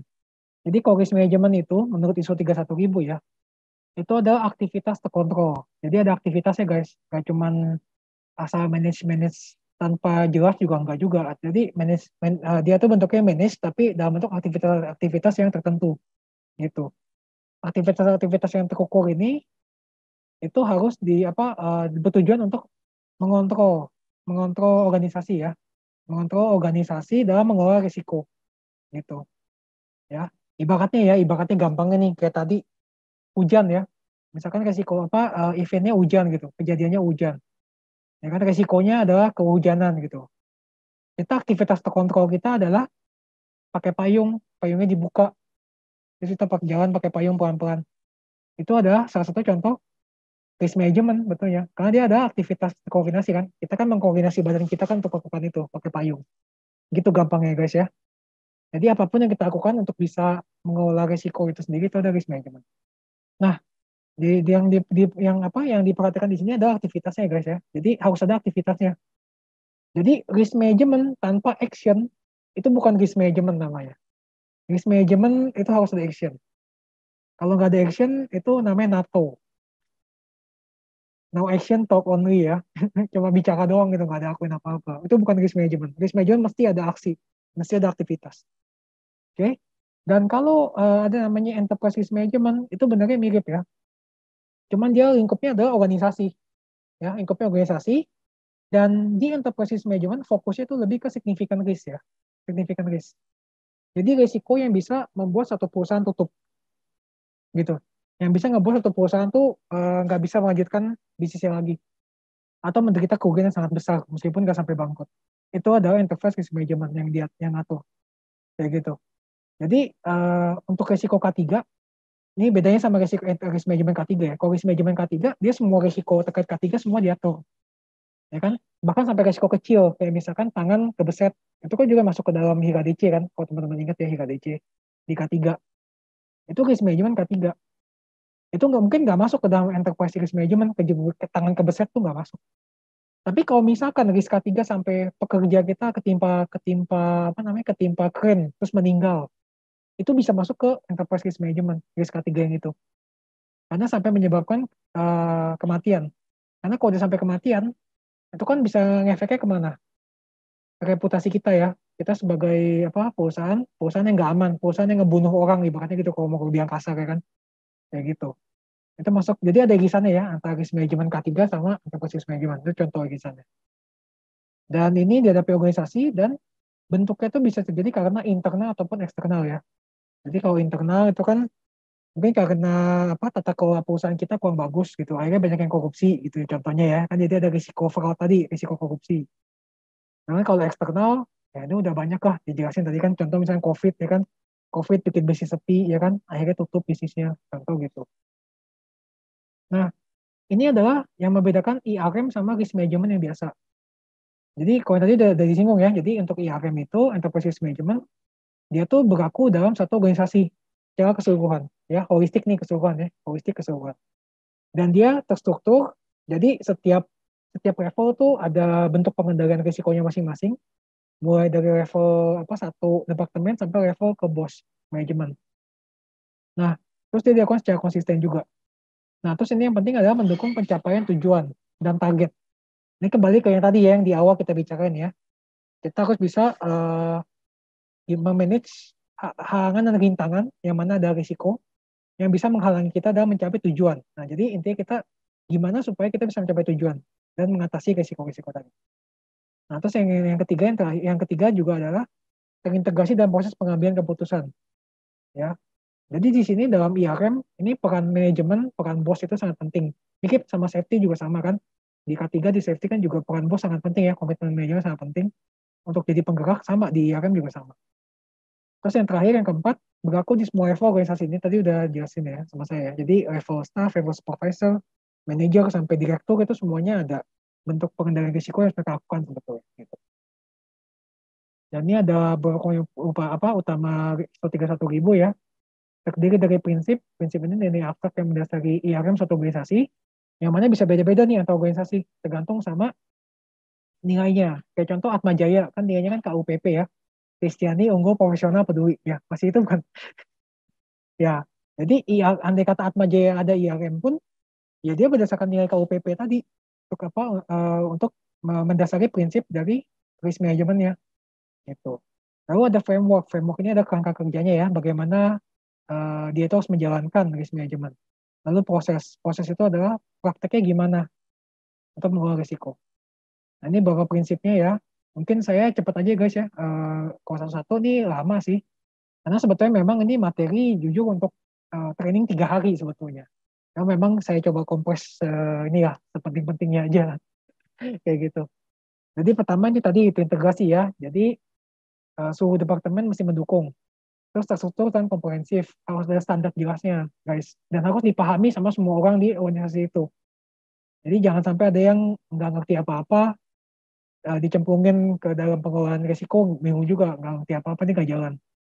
Harus disesuaikan sama organisasinya. Harus inklusif, melibatkan semua orang yang terlibat. Harus dinamis, karena risiko tuh berubah-ubah ya guys. Kenapa berubah-ubah? Karena perkembangan dunia, perkembangan zaman juga berubah-ubah terus. Ya kan? Kayak dulu, 3 tahun lalu, siapa yang nyangka Indonesia ekonomi lagi bagus? Tahu-tahu ada COVID, jatuh semua ekonomi. Nggak ada yang nyangka kayak gitu. Nah itu contoh dinamisnya. Terus ada best available information berdasarkan informasi terbaik yang kita punya saat ini. Jadi supaya pengambilan keputusan itu nggak ngasal, ya pengelolaan risk management itu nggak ngasal. Terus ada faktor manusia dan budaya. Nah ini cukup jelas ya teman-teman. Mungkin kalau belajar nanti belajar SISPROT ya, sistem produksi. Nanti teman-teman bakal belajar the Toyota Way ya.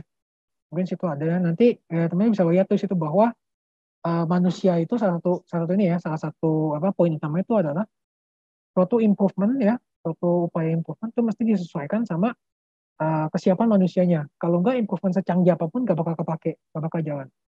Nah, yang terakhir tentunya ada perbaikan kesinambungan ya. Harus ada tindak lanjutnya, harus berkesinambungan. Nggak ada anggot-anggotan. Bulan ini kita jalanin lah IRM, bulan depan nggak usah capek. Nggak ada kayak gitu. Ya, gitu nggak bakal jalan IRM-nya. Ya. Nah, ini tentunya framework-nya ya. Jadi mulai dari proses integrasi, jadi dari IRM tadi yang tadi sudah kita rumuskan prinsip-prinsipnya, kita integrasi ke dalam sistemnya perusahaan kita buatkan desainnya nanti disetujui sama direktur, sama manajemen kita implementasi, kita laksanakan, hasil pasnya kita evaluasi, ya, apa yang kurang, apa yang bisa diimprove, apa yang kurang tepat, terus kita perbaiki, terus kita integrasi lagi, terusnya seperti itu, dan semuanya mirip, kalau teman perhatiin nih, polanya mirip benernya sama yang SMK 3 ya, sistem manajemen K3, ada kepemimpinan dan komitmen di tengahnya. Ini yang paling penting, ya. Karena memang intinya gitu, kalau pemimpinnya aja udah nggak komit, ya anak buahnya juga nggak bakal komit. Nah, ini prosesnya teman-teman ya. Nanti untuk proses kita akan bicara lebih lanjut di bagian selanjutnya. Oke, sampai sini ada yang mau ditanya, guys? Sebelum kita masuk ke prosesnya ini. Ya kira ini apa dari yang saya sampaikan udah cukup jelas, guys? Cukup jelas kan? Cukup jelas ya, oke sip. Ya, kalau ada yang bingung nanti tanya aja ya. Oke, kita masuk ke yang pertama nih. Jadi ini kan ada, ini saya nggak bahas detail lah, karena keterbatasan waktu. Tapi intinya saya ambil poin-poin utamanya nih dari proses manajemen risiko IRM ini. Pertama kita identifikasi risikonya. Nah, nih kita risk identification ya, identifikasi risiko.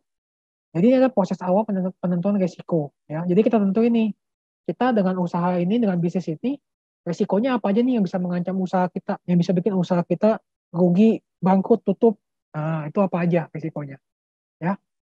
Dan untuk mempertimbangkan itu semua ada banyak tools ya. Di sini saya nggak bakal bahas satu-satu, nanti teman-teman bisa cek sendiri nanti kalau penasaran lebih lanjut ya. Tapi mungkin beberapa teman-teman udah tahu. Yang contoh fishbone diagram kan, diagram sebab akibat dalam bentuk fishbone, tulang ikan. Itu bisa jadi contoh salah satu toolsnya untuk identifikasi risiko. Terus kemudian juga brainstorm sama interview, terbatas kayak ngobrol-ngobrol aja. Kita nanya ke orang, ke user kita kan, ini apa ya Pak risikonya gitu kan. Menurut Bapak dengan jualan susu di tengah masa pandemi, apa risikonya gitu. Contoh ya kan, itu adalah identifikasi risiko. Gitu. Dan itu perlu mempertimbangkan PESTEL ini singkatnya ini. PESTEL itu kepanjangannya adalah political, economic, sosial, dan sebagainya. Ya, ini mempertimbangkan hal-hal ini. Nah, dan juga bisa juga teman-teman pakai analisa SWOT, pakai weakness, opportunity, dan threat. Ya, ini bisa. Dan juga teman-teman bisa lihat identifikasi risiko berdasarkan KPI. Nah, ini KPI tujuannya, ini adalah key performance indicator ya teman-teman KPI. Jadi ibaratnya kayak tujuannya teman-teman. Ibaratnya kayak teman-teman misalkan di semester 4 nih, semester 3. Teman-teman tujuan KPI-nya, tanda kutip KPI ya, tujuannya teman-teman semester ini adalah teman-teman mau IPS-nya 3,5 minimal. Itu adalah KPI teman-teman untuk semester ini. Tujuannya teman-teman.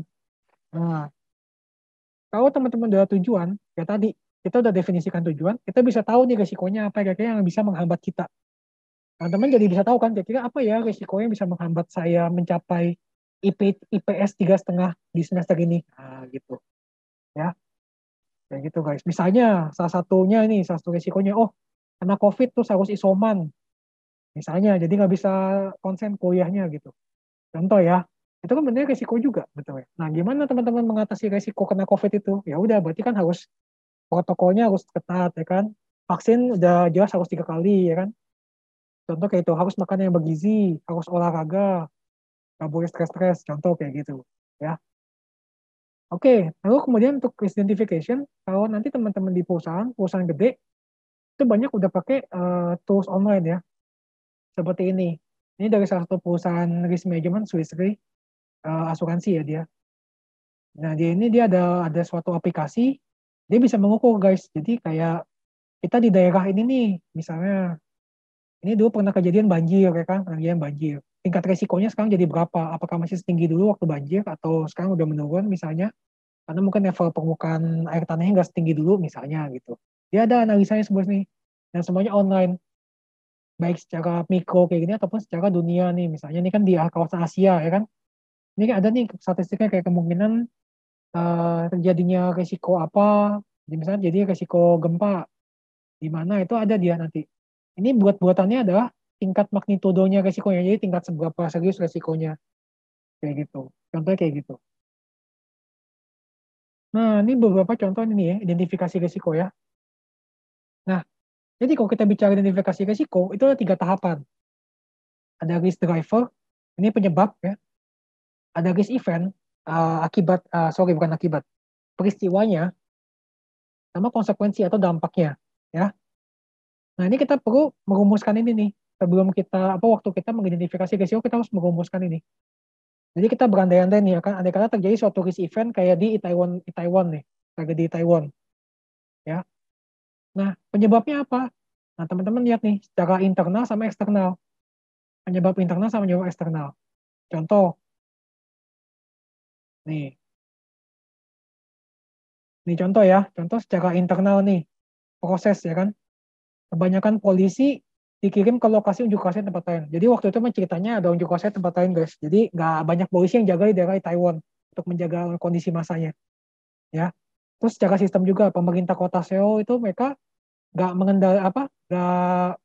nggak pakai banyak inisiatif crowd control pengendalian massa, mereka nggak pakai pada saat lagi, padahal mereka udah tahu itu kan akan ada event Halloween yang mana kan banyak orang, mereka tapi nggak pakai banyak crowd control itu, nggak ada petugas yang jagain itu secara sistem itu karena internal. Nah secara eksternalnya apa? Eksternalnya ada ini dampak di luar ini ya, di luar dari si pemerintah kota Seoul. Pengunjung lebih dari biasanya setelah 2 tahun tanpa event. Jadi karena secara sosial dia tuh event karena pandemi kan jadi nggak ada nih 2 tahun, ya kan? Akhirnya begitu ada event ini langsung rame semua, pembludak semua pengunjungnya, lebih dari biasanya. Dan pemerintah Seoul kaget nggak siap. Gitu. Sama satunya ada dari segi environment ya, lingkungan. Kondisi gang yang sempit. Gitu. Lalu terjadilah this event ini, this event ada kerumunan pengunjung yang bergerak di tempat sempit dan padat. Konsekuensinya apa? Ini dampaknya ya. Nah, misalnya korban jiwa. Nah, ini secara aspek moral sama sosial politiknya kena, ya kan? Reputasi pemerintah sama opini publik, ya kan? Reputasi. Ganti rugi korban meninggal. Itu nggak sedikit ya. Duitnya ya, guys. Puluhan ribu, ratusan ribu USD total semua. Toko-toko tutup, aktivitas komersial terhenti. Jadi secara operation sama secara finansial ngaruh. Oke. Ini kan tentunya semua hal ini mempengaruhi KPI atau performance indicatornya si pemerintah kota Seoul atau kepolisian Seoul. Itu. Oke. Ya, oke, sampai sini jelas teman-teman. Maksud saya apakah yang saya sampaikan sudah cukup jelas untuk identifikasi risiko? Ada yang ingin tanyakan dulu?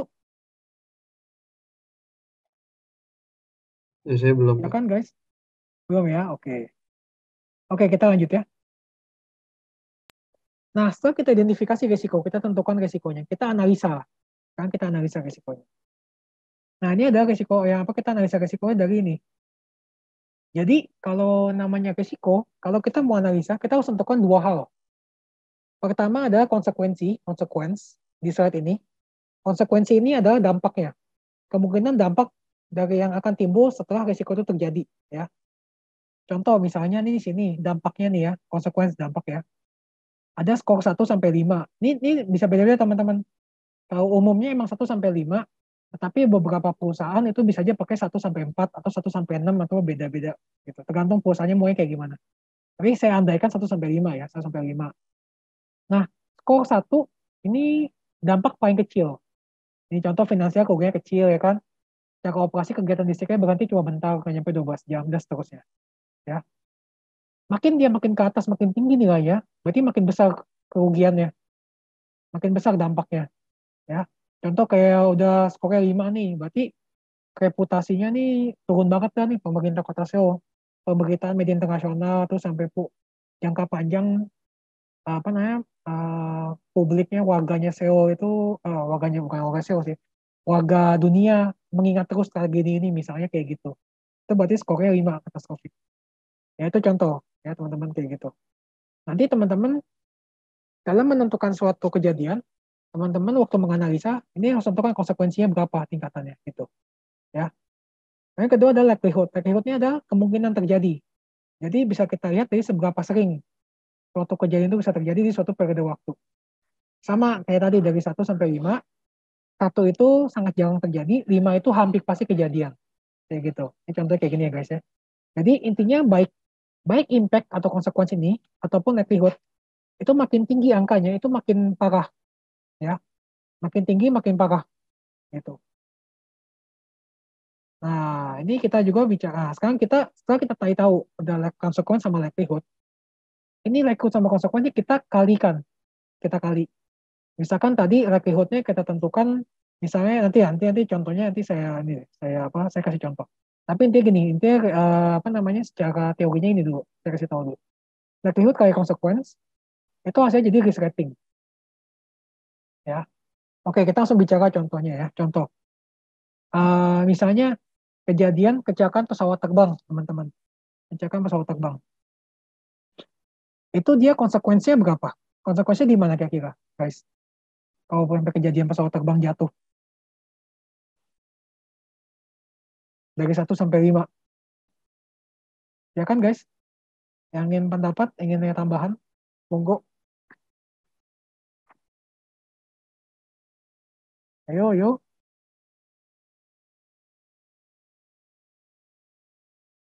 Kalau nggak ada, saya tunjuk deh. Michael Verdi, silakan Michael.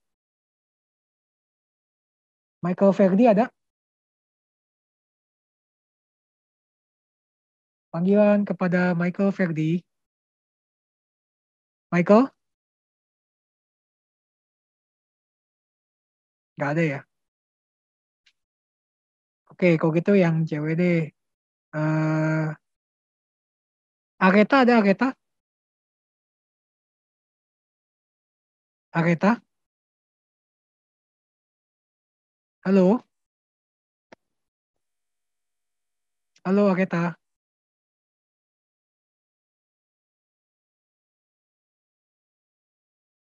Angelina ada Angelina, ayo biar supaya cepat kita selesai nih.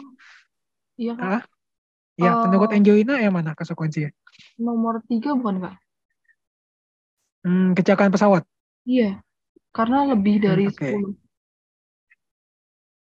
Oke, sampai meninggal nggak kok kecelakaan pesawat? Bisa sampai meninggal. Oke, kalau meninggal biasanya berapa orang? 1 orang atau lebih? Bisa lebih sih Kak. Berarti 5 ya Oke, Kak? baik. Berarti kalau gitu. Yes, 5 lebih tepat ya, Angelina ya. Oke Kak. Oke, ya. Terus kemudian menurut Angelina, kalau secara likelihood-nya gimana kemungkinan terjadinya?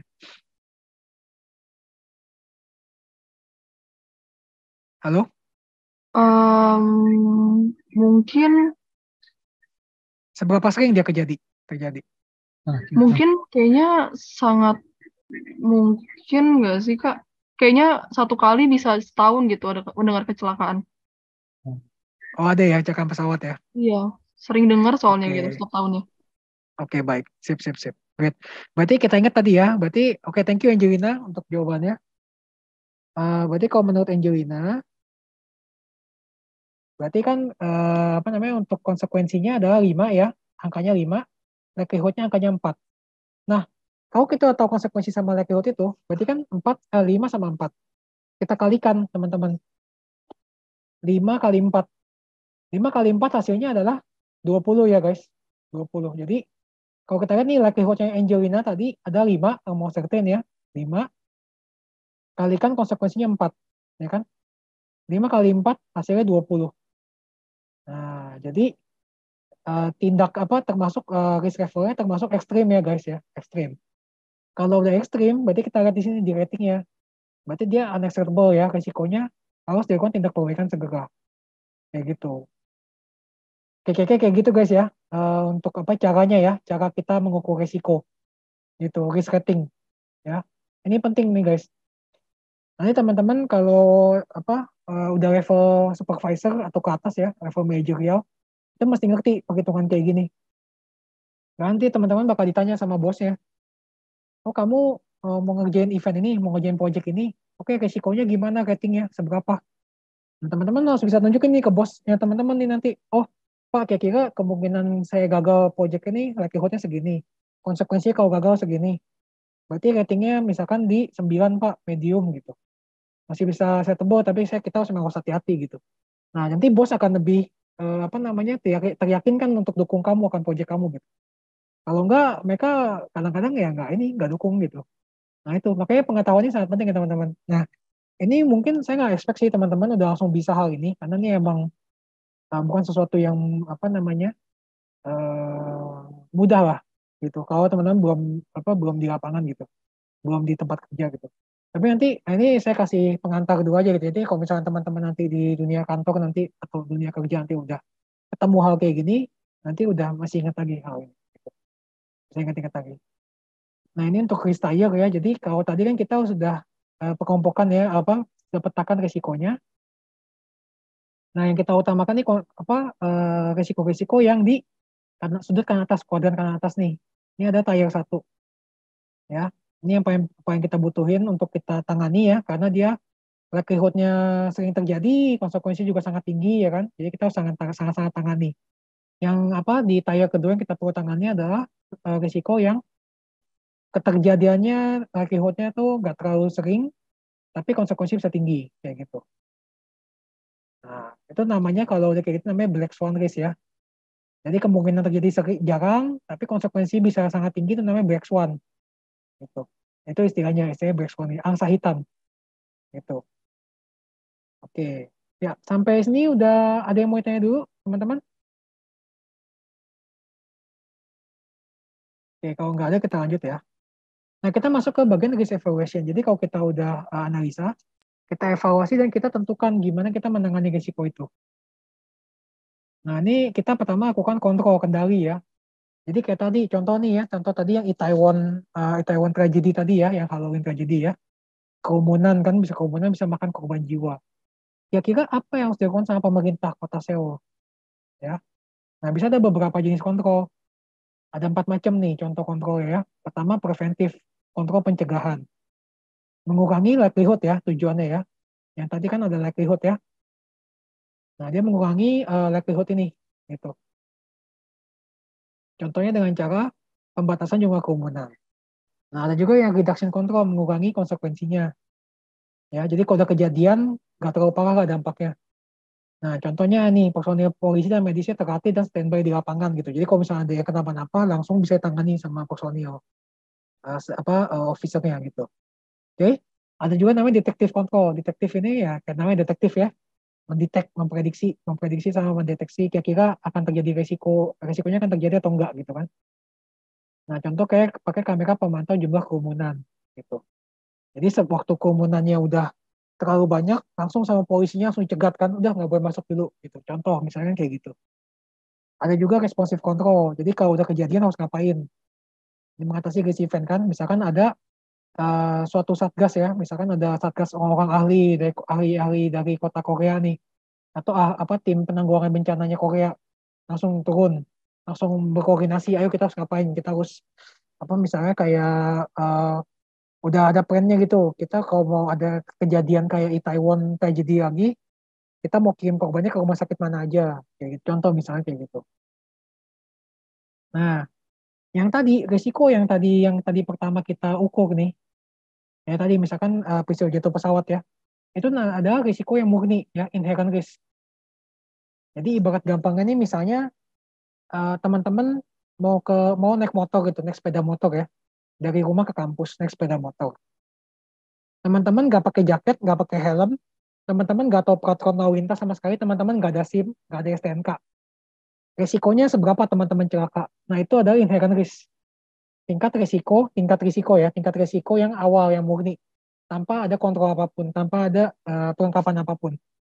Ya, kontrol di sini adalah misalnya kalau ibaratnya teman-teman naik motor, teman-teman udah pakai helm, ya, teman-teman pakai jaket, teman-teman udah ngerti, udah belajarin soal peraturan lalu lintas misalnya.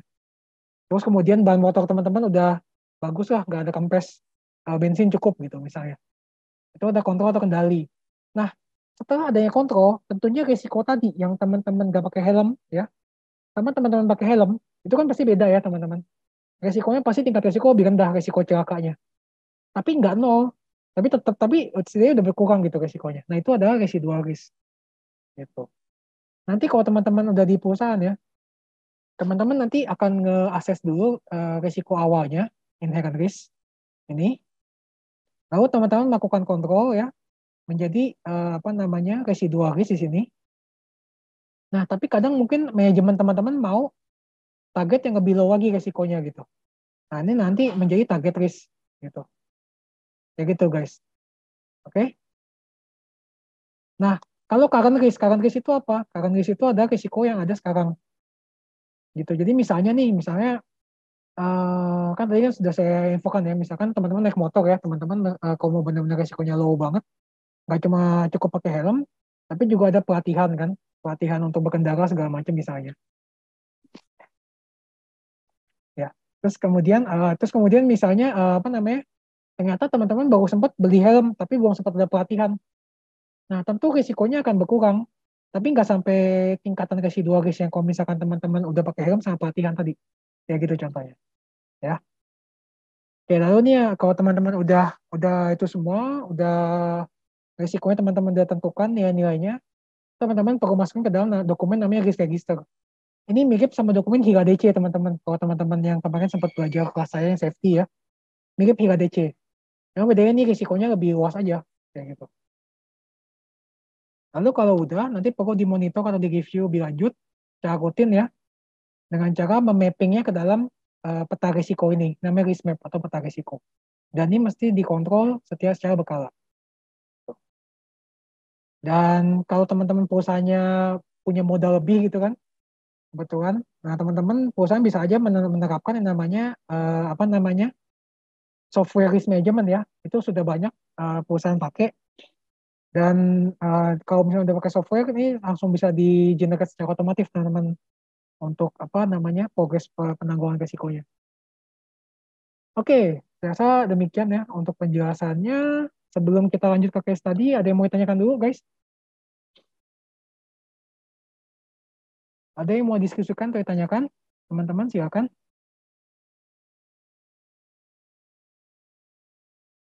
Ada? Ini pada nggak ada karena saya jelasin teman-teman udah cukup mengerti atau bingung nih teman-teman? Gimana guys? Mengerti? Oh, oke, great lah kalau gitu. Good. Oke, berarti kalau udah ngerti, kita lanjut case study. Tapi tenang ya teman-teman, nih waktunya kita memang udah nggak cukup. Case study-nya ini bukan buat sekarang ya. Tapi ini teman-teman jadi tugasnya teman-teman ya. Buat nanti dikumpul tanggal 7 Desember. Ya. Dikumpul, masukin ke Google Form ini. Ya. Jadi ini tugasnya kelompok sekarang guys ya. Tugasnya kelompok. Kan kemarin kita udah banyak ya tugas pribadi. Ya itu mah tugas pribadi mah. Ya nanti kalau kalian teman-teman udah di dunia nyata, tugas tugas pribadi kayak kita di dunia kerja ya gitu ya, itu nggak cuman pribadi ya, kita kerja sama orang lain, kita harus kerja sama. Jadi ini saya rasa perlu untuk adanya tugas tim ya, tugas kelompok ya. Jadi bisa pilih satu organisasi atau perusahaan nasional atau multinasional apapun ya, terserah mau swasta ataupun mau non swasta ya, bisa KFC, Microsoft, mau Polda Metro Jaya, mau Pemprov DKI Jakarta, bahkan mau Unikat Majaya boleh, terserah, pilih satu organisasi. Terus ceritakan kira-kira menurut teman-teman ya, berdasarkan mungkin teman-teman lihat websitenya kan, websitenya dari organisasi itu teman-teman bisa lihat kan visi misinya apa, targetnya apa, terus buat proses bisnis secara umum tuh gimana, gitu. Terus tunjukkan minimal 5 key risk event ya, 5 event utama risiko ya, 5 event utama risiko yang bisa berdampak signifikan ke bisnisnya. Terus tunjukkan di mana letaknya di proses bisnis yang tadi udah teman-teman tunjukin, ya. Terus tuliskan analisanya untuk setiap risiko. Jadi ini ikutin tahapan-tahapan yang di risk analysis. Ya. Tadi kan teman-teman udah lihat ya, tadi risk identification, risk analysis, risk treatment, itu semua teman-teman ikutin arahan di situ. Ya. Ikutin tahapannya. Jadi kayak di sini kan ada analisa cost and impact-nya. Kayak tadi di risk identification, kalau teman-teman ingat, ada risk drivers kan, ada risk event, sama konsekuensi, itu ada cost and impact. Nah ini tentukan risk identification, risk assessment-nya gimana, tadi konsekuensi sama likelihood-nya seperti apa, perhitungannya, teman-teman jelaskan alasannya kenapa, sama risk treatment, jadi kontrol pencegahannya gimana menurut teman-teman. Dan terakhir teman-teman buat risk register. Nah, buat risk register teman-teman bebas, saya bebaskan mau dari mana formatnya. Itu bisa beda-beda, tiap perusahaan beda-beda. Teman-teman terserah bisa ambil dari referensi dari manapun ya, dari internet. Pokoknya cari referensi yang valid. Cari yang risk register lengkap, yang risk register emang menjelaskan gitu. Kalau teman-teman mau buat sendiri juga boleh, berdasarkan penjelasan saya yang ini misalnya. Di sini saya udah jelasin nih, apa aja elemen-elemen dari risk register. Teman-teman bisa ikutin sini juga boleh nih, dari yang poin-poin nih. Nanti teman-teman buat tabel. Nah, nanti teman-teman buat tabelnya cukup 5, minimal 5 juga nggak apa-apa sih. 5 ini apa namanya, 5 baris ya. Karena kan tadi kan saya infokan di sini minimum ada 5 kan, 5 key risk event. Ya, gitu. Tapi kalau mau lebih boleh, itu nilai plus. Oke. Terus gimana cara monitoring resikonya. Nah, kumpulkan dalam bentuk PDF ya teman-teman, PDF. Nanti dibuat laporan profesional ya. Jadi buat sebagus mungkin lah intinya kayak gitu. Ya. Terus jangan lupa supaya nilainya masuk, tuliskan nama sama NIM-nya. Ya guys ya, jangan lupa ya di covernya. Nanti nggak masuk nilainya soalnya. Ya, jangan yang ketinggalan, nanti kesian juga. Udah kerja nggak ada nilai. Terus ingat ya, mempertimbangkan risk yang masuk akal berdasarkan fakta dan analisa yang tajam. Ini kalau kamu mau dapat nilai bagus. Oke, usahakan kayak gitu. Oke, itu saya rasa untuk yang kelompok. Terus kalau yang pribadi seperti biasa, tuliskan insight-nya ya, yang kita dapat dari kelas hari ini. Masukin ke sini ya, isi ke Google Form ini QR code-nya, silakan, kayak biasa. Nanti dikumpulin di minggu depan ya, 30 November. Oke, sampai sini ada yang mau ditanya dulu guys, sebelum kita tutup diskusi hari ini. Kira-kira apakah saya cukup menjelaskan, guys, teman-teman? Cukup jelas. Cukup jelas ya. Oke, great. Thank you, Renaldi. Nah, ini mungkin sedikit penutup dari saya ya. It's okay to set sail to storm ya. Jadi nggak masalah ya. Saya kan berlayar ke badai, tapi just make sure to prepare for the worst ya. Tapi tetap bersiap-siap dulu sebelum masuk ke badai itu. Itu prinsipnya risk management ya. Jadi agak beda, pendekatannya dikit beda lah dari safety. Kalau safety kan benar-benar nggak boleh ke badai ya. Kita kalau bisa avoid lah. Kalau enterprise risk management, karena kita bicara soal bisnis, nggak mungkin bisnis itu nggak pakai ambil resiko. Pasti bisnis ada ambil resiko. Kalau nggak bisnisnya nggak maju. Gitu. Tapi gimana kita mengelola resiko-resiko itu supaya tetap bisa maju bisnisnya. Meskipun ada halangan-halangan. Gitu guys. Oke? Jadi saya rasa demikian kelas hari ini. Sorry kalau misalnya ada salah-salah kata atau ada yang masih yang kurang jelas. Kalau misalkan ada yang mau diskus lagi juga silakan kontak ke saya langsung juga boleh.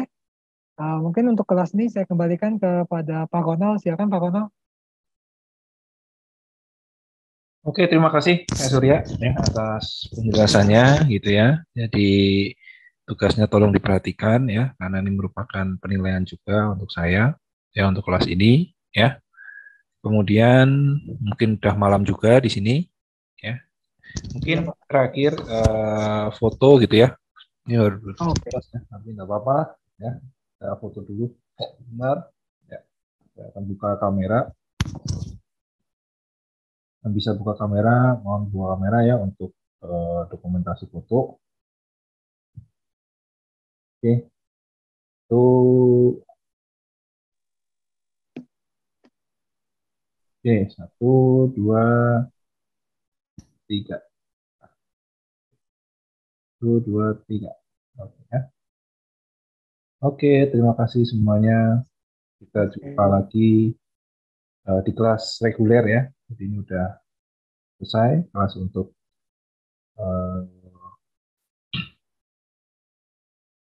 praktisi gitu ya. Sekali lagi terima kasih ya Kak Surya atas 4 kali memberi kuliah umum, kuliah praktisi ya. Semoga yang disampaikan menambah